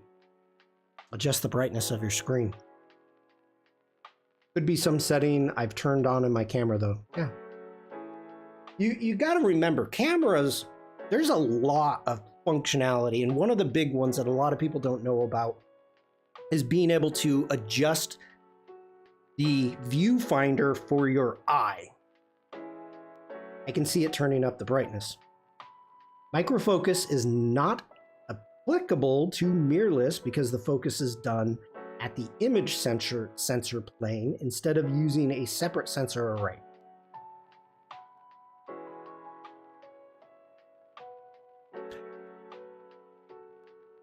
I get that. So I think it's the same argument as people saying, you know, I'm going to film. I'm switching back to film. It just feels better. Okay. Here's my thought on the whole thing. I don't care. I honestly don't care what anybody uses. People who remember film as being better don't remember film. Yes, that is true. Freaking expensive. I don't care what you shoot with. So please, do not try to sell me, or don't try to justify whatever it is that you use. I never got into the Nikon versus Canon argument. People try to do that with me in the United States.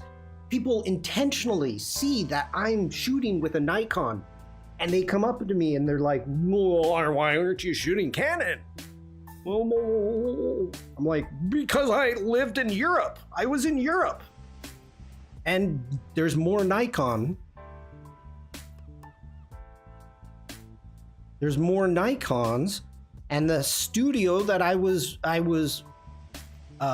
friends with, the owner, was a Nikon dealer. Well, I shoot Canon. I'm like, I don't care. Big freaking deal. I'm like, if you knew anything, this is a generalization, but it's true. A lot of people in the US shoot Canon. Go back 10, 15 years. A lot of people shoot Canon. In Europe, a lot of people shoot Nikon. So, I don't care. And it's the same thing if you're shooting mirrorless, if you're shooting DSLR, if you're shooting a phone, I don't care. Just don't try to convert me to make yourself, or trying to justify what it is you use. We peak carving stone tablets. Everything after that is fake. True. The only reason that I went with Canon is because at the time Nikon was transitioning how the autofocus worked, and I couldn't be bothered to figure out which lens worked with which bodies. I get that. I just can't be bothered to learn anything other than Canon. There are people that, yes, they look at the back of a Nikon camera, and it goes both ways. I've met people both ways. They're like, well, you need to make this adjustment. Here, let me see your camera. And they're like, oh, where is this? I don't understand this menu. What?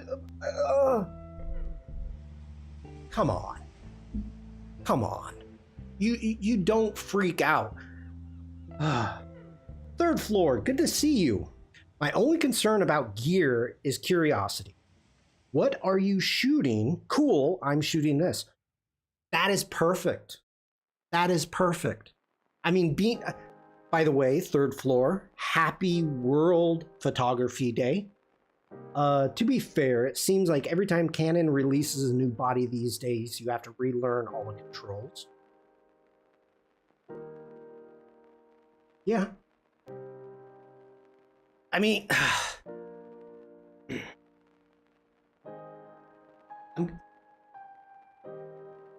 you got a knob on top that says M. It's all you need.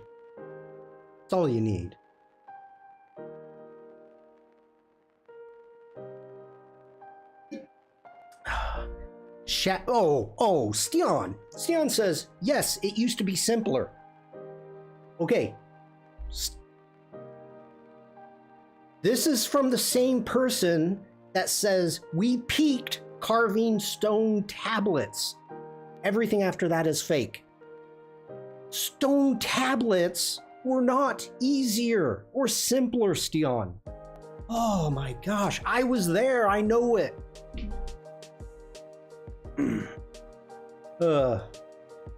I have a weird slidey touch bar thing.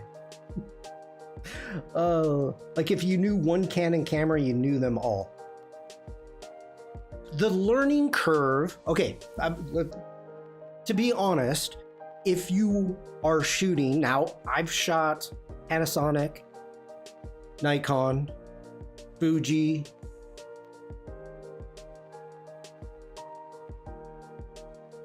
yeah. So those are the cameras that I have had to, because I was helping out.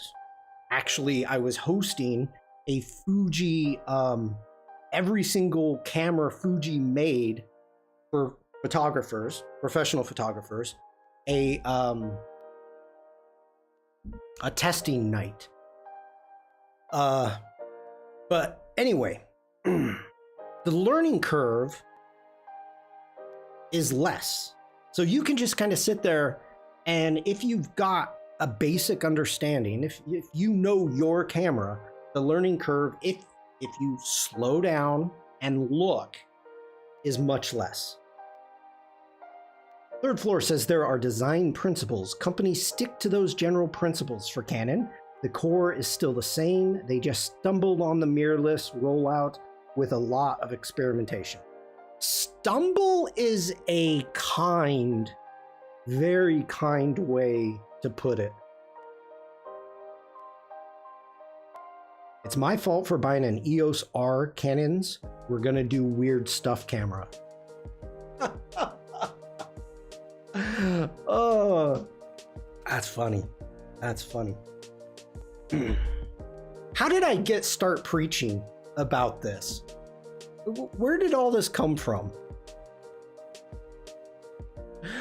Oh, what am I doing? We're just finding photos.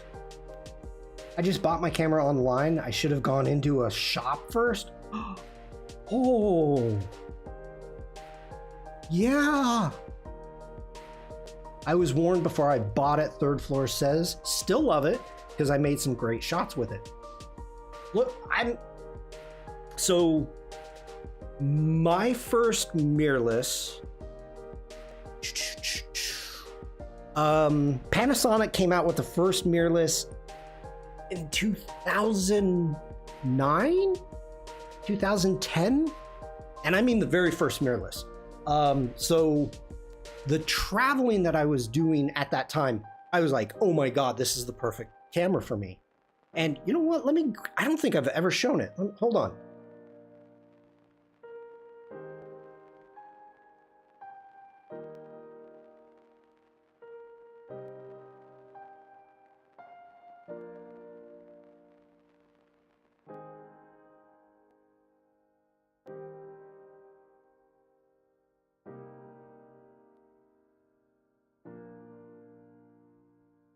Okay.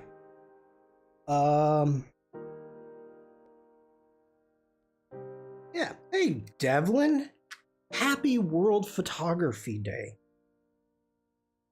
So, this is such a cute little baby. Hey, Alessandra. Happy World Photography Day. I'll read chat in a second. So, this is just such a cute little camera. So this is a 45 to 200 lens that I purchased with it. And this is the G3. So I bought it 3 years after the very first mirrorless came out ever. And it is a little tiny cute body. Pop out swivel screen. Outgrew it in 6 months. 45 to 200 is definitely Panasonic. Yeah, Panasonic. It's a Lumix G3. Right there. Lumix G3. And yeah, like I said, grew out of it within 6 months. Was like, yeah, this is not working for me. I don't even know if battery is dead. Oof. Please hold. This one's probably dead too. But yeah, I've got a little pistol grip for it and fun little camera. Just outgrew it. I'm guessing this one is dead too. Hey, no. Please reset the clock. Okay. Sure, I'll reset it. Batteries of this era are not long lasting. No, they are not. They are not. Let me set this really fast. What time do we have? 2:30. And today is the 19th of August, which happens to be World Photography Day.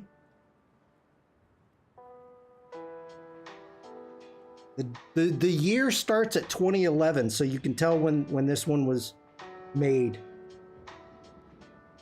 2005, there we go.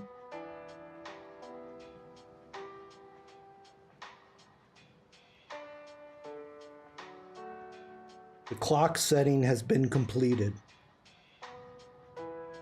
Thank you. Okay. Let me turn that off. Now I gotta remember to charge that battery. Let me check. Oof. That's a tiny SD card. All right. All right, so yeah. That's what I bought. Went into the store, tested it out, was happy with it, thinking that this little cute guy was going to be perfect for what I need, and it was. I mean, look at this little case. That's my whole camera case. So every now and then, on some travels, I will actually still take that just because it's fun. I've missed a ton of chat. Let me catch up. Okay. Shawn is saying there was a 100-day return policy, so it wasn't that bad. That would scare me. That would scare me. Oliver says, I bought my camera online and the one before, both pre-owned, but I knew what I was getting with them. With my cameras, I went into the store and was testing them out and then bought them online. Because Adorama had a freaking amazing deal and I didn't need specific lenses, so yeah. All right. Does it have video? It does have video. Panasonic Lumix, the newer ones for the last, I would say, starting with the G5, some of the best videos, functionality on the market for handheld, for DSLRs, mirrorless. 230? That's funny. I got that. Took me a second. It's funny how only a decade turns tech into vintage. Yeah. Yep. Okay. Let's get back over into Lightroom Classic. So we got about a half hour. And hold on. For everybody that's joining, I see you in the community. Since today is World Photography Day, pretty much all day, we've been talking about cameras. We've been talking about old cameras, history of photography. We've been talking about what cameras you've got. So yeah, that's what we've been doing today.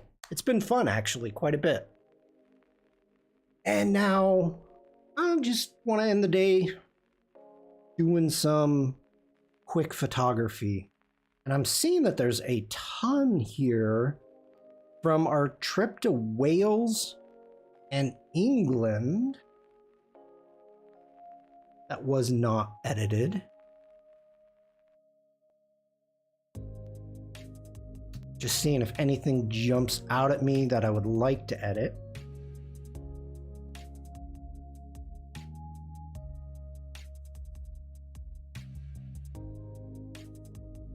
Got photo bombed by a goal.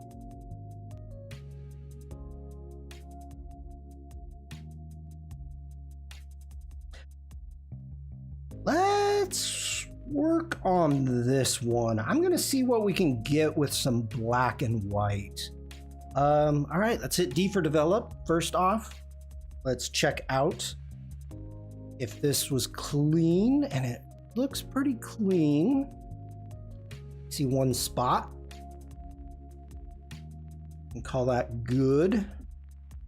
Okay, let's zoom in, and I want to take care of this Bowie, David Bowie, and we've got the goal. I would keep the goal except for the fact that it is too close as a tangent. Too close to the edge. Kayaker.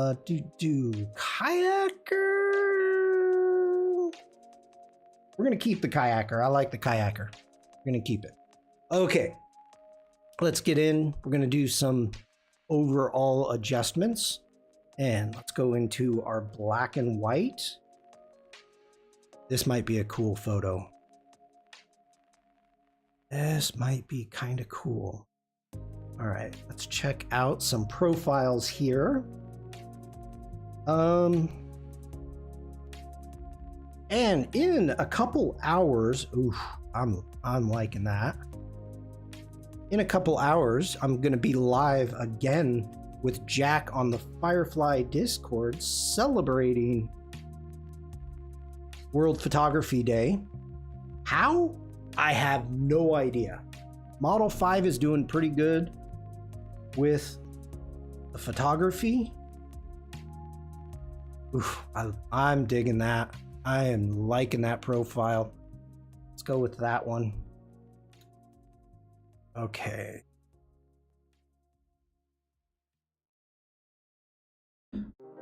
Let's... Model 4. Did I say Model 5? I did not mean Model 5. Model 4.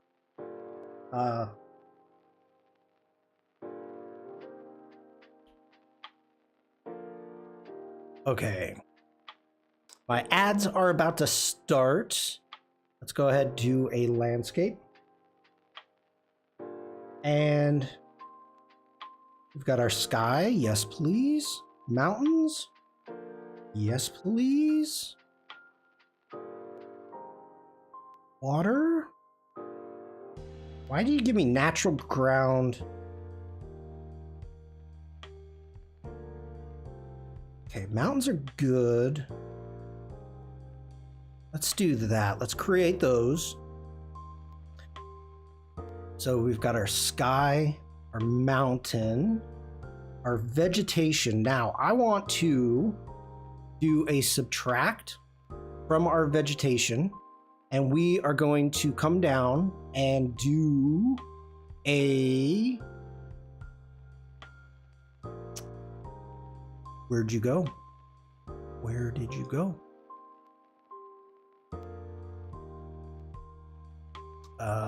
Background, people, landscape. Gosh. And we want to exclude the mountains. Do that. Boom. I like that. I don't like the mountain being red. Thank you, Alessandra. We do have some weird stuff happening here for the vegetation. So we're going to do another subtract. I'm going to grab a brush, and that's way too big. And let's make sure, yep. And let's just start brushing all of this away because I want to make sure that I am only select on that island.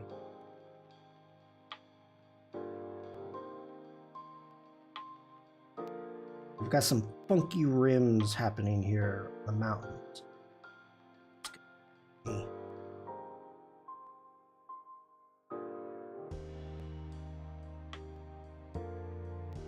Same thing on the water. Leave that. This.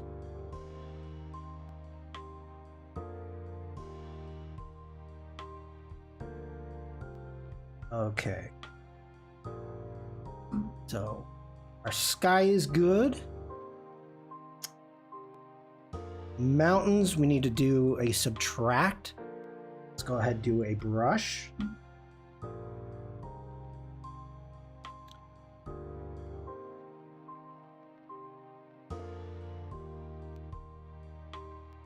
Really?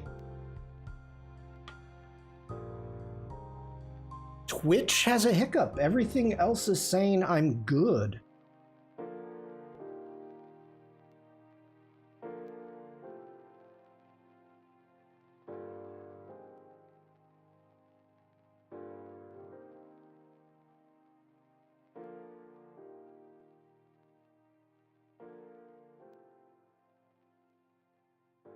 What is happening here? Twitch is saying excellent for me. Restream is saying excellent.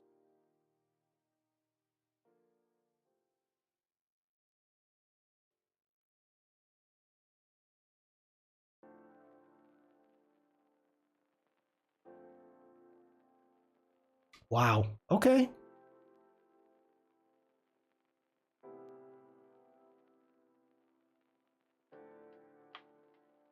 Let's add. Let's make a brush.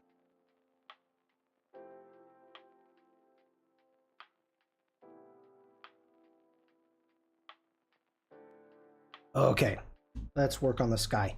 Well, welcome back, everybody. Sorry if there was a little bit of a hiccup. Sorry about that. And bring down the highlights. Let's open up the whites just a hair. Bring down the blacks. Let's add a bit of contrast. I'm digging that. Let's get into our mountains.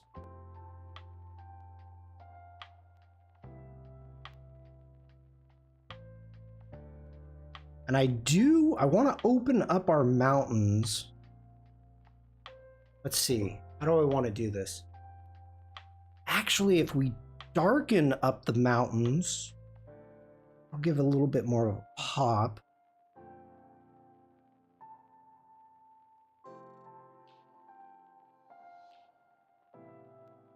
Yeah, let's do that. Let's darken that up. Get a little bit more of a pop.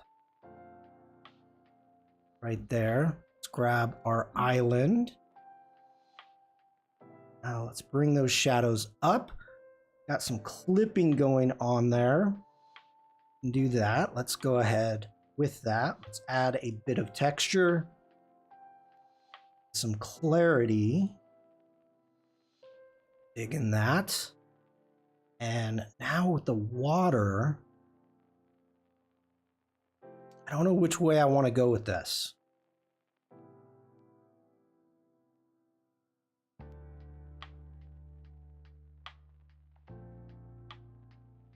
I know the water should be matching the sky, but I like that. I gotta say, I like that. Let's add a little bit of texture into the water because we know it's windy there. We know it's windy. Okay, let's get into our global.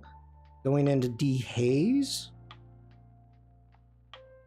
Let's add a little bit of dehaze overall on the image. A bit of texture, a little more clarity.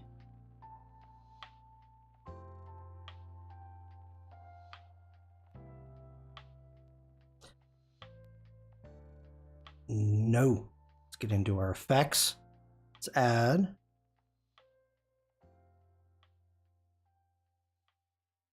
No, let's do our own vignette. Let's get into a mask. Let's do a radial gradient. Let's pull that out. And let's go ahead, bring up the exposure.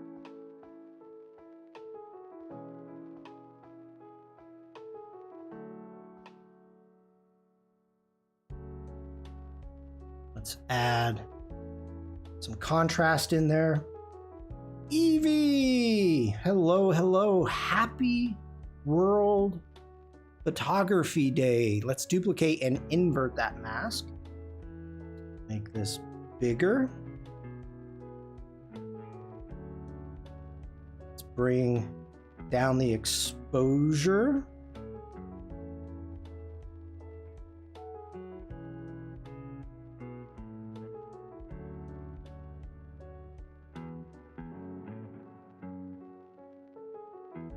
Wow, that did a ton of difference. That's some good masks right there. I am liking this. Let's go in and add some sharpening. Holding down the Option key, let's jump into the mask. Bam. That's the before. That's the after. I'm digging this. I'm digging this. Ooh! Twitch did knock me off. You're right. Because right now it says I've only been on for 7 minutes. That's Twitch. Bitch.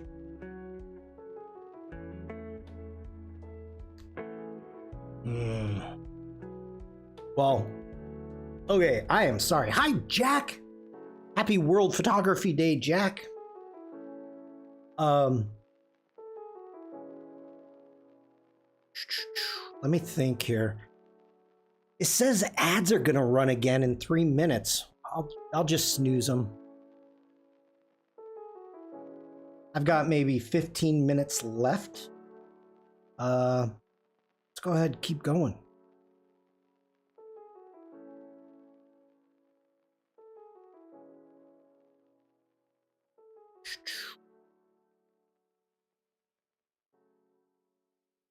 You missed the fun Eevee. Shawn banned us for a hot second, and Stian is in the process of turning into a shadow ninja. Shadow ninja. Yeah, Eevee, you did miss. We were visiting Wales.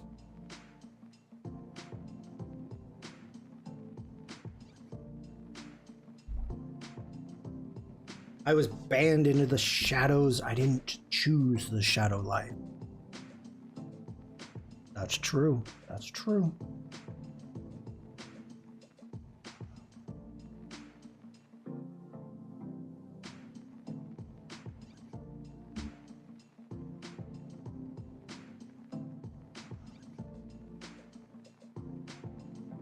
Okay. That's a cool image. Why did I not do anything with that? All right, moving on. Sheep. Babies in pubs.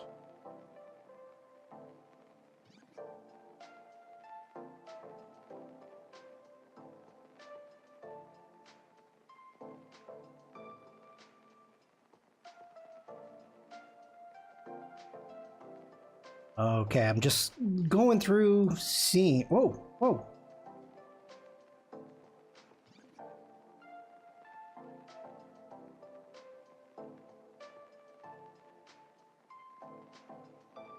One final image.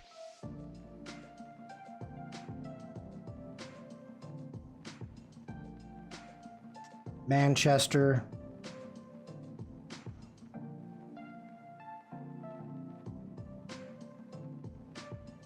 Okay. Oh, that's the Oregon trip.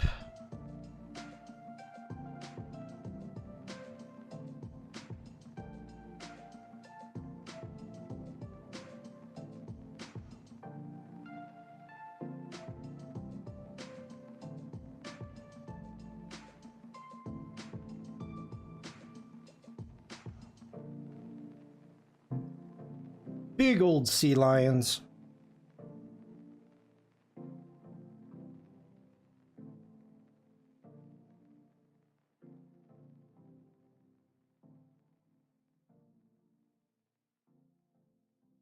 Okay, now we're on the day you were editing your whales photo. Shawn was when I first found you. Oh, I did not know that, Evie. And what is happening?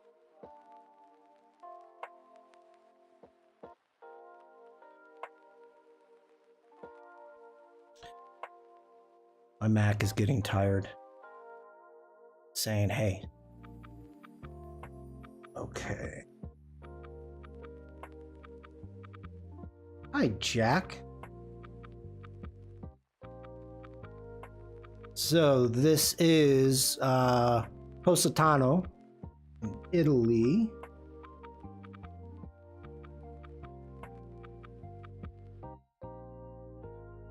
Happy photo day. Happy. Well, it was funny. Here. Oh, get rid of that. So World Photography Day. And if we go in and we don't want the theme. Wait, where'd it go? Events. About, oh, I must be zoomed in. So in Australia, what was that? They changed it.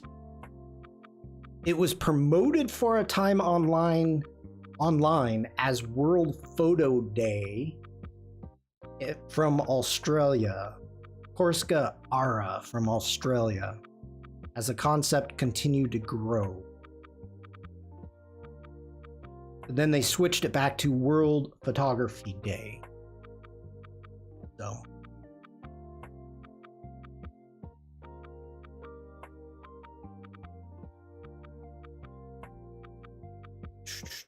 Okay, there we go.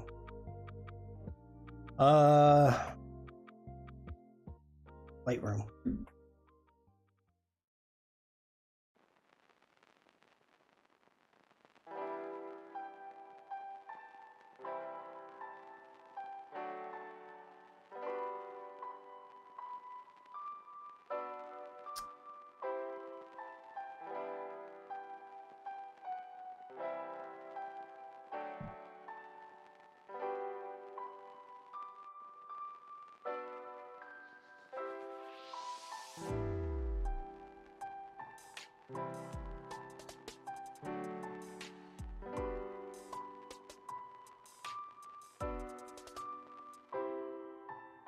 Malta.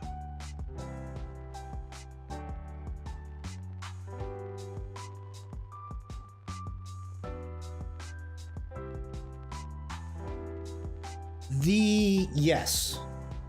It must be so tiresome to live in a hill city. I'm thinking, where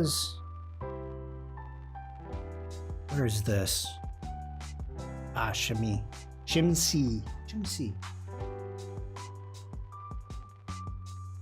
Oh, ads. Dang it. I was gonna snooze those. I'm sorry. You can't hear me anyway.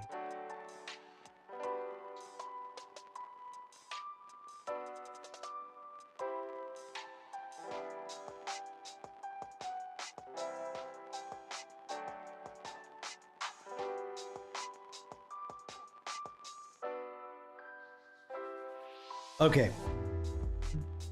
We've got time for one more. Let's do a manual edit of this one. go ahead, bring down the highlights. Let's open up our shadows just a bit and add some whites. Doing the global edits. Let's grab a mask, grab a linear gradient here. No, wrong way. That way, like so.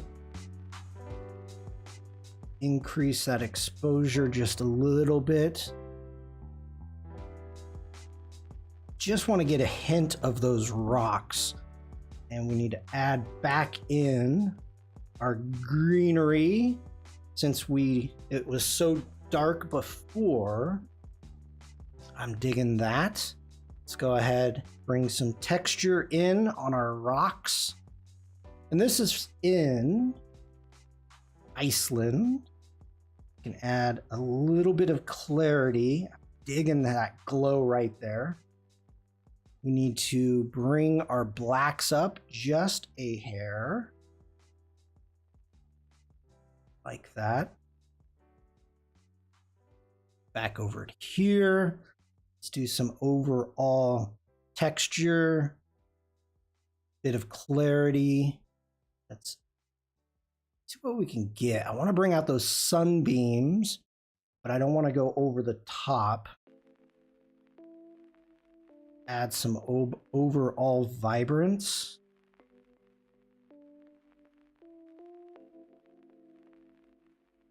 I'm telling you, I like this photo. Let's crunch the blacks just a touch.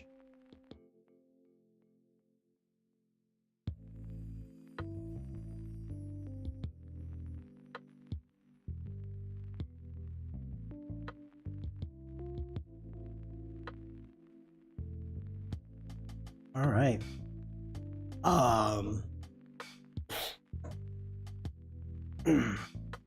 Is that still their logo, Live Moss? And I apologize to everybody that got ads. Why is it saying ads are gonna start in 53 seconds? Ugh, come on. We're gonna snooze the ads.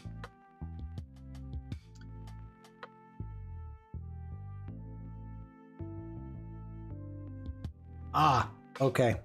Gotcha. Thank you, Jack.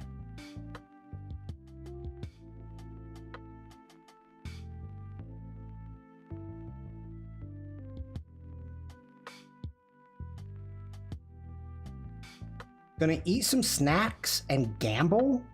What are you gambling on, Jack?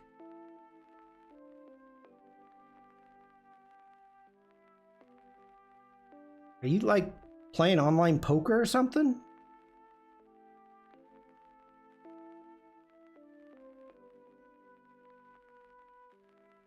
Oh, okay.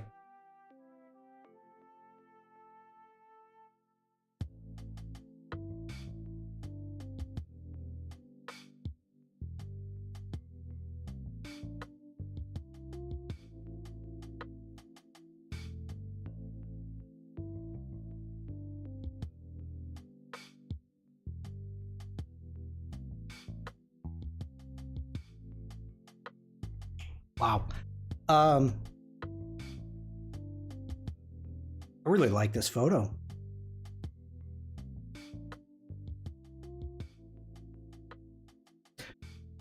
So if anybody asks or wondering, and I know I say this all the time because it's important.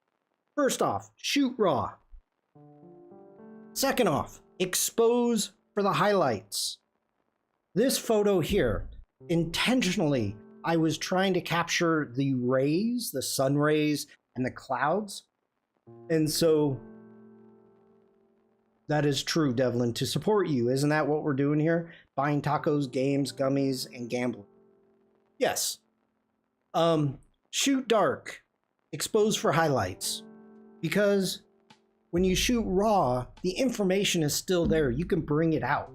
So always shoot raw. Shoot raw. Okay. I think I am done. I really like that image. Shoot dark, expose for highlights. Absolutely. All right, everybody. I think I am done. Today was a lot of fun. Happy World Photography Day. We got to look at some of our old cameras. Is there a chance we may inadvertently capture a shadow ninja in the darkness? There's a chance. A chance of rain. Yeah, so today was a lot of fun talking to you about your first cameras. Wait a minute. I think there was some kind of glitch. It says you've streamed for 20 minutes. Yeah, there is a glitch. Twitch knocked me off. Yeah. So, and restarted the stream in like a second. Twitch did that to me on Friday. Oh, it's frustrating. It's frustrating. Let's see. I'm going to be live with Jack in 2 hours, so make sure jump on over to the Firefly Discord for that. I start streaming on Saturday. Welcome back, Evie. Am I following you? I gotta be following you.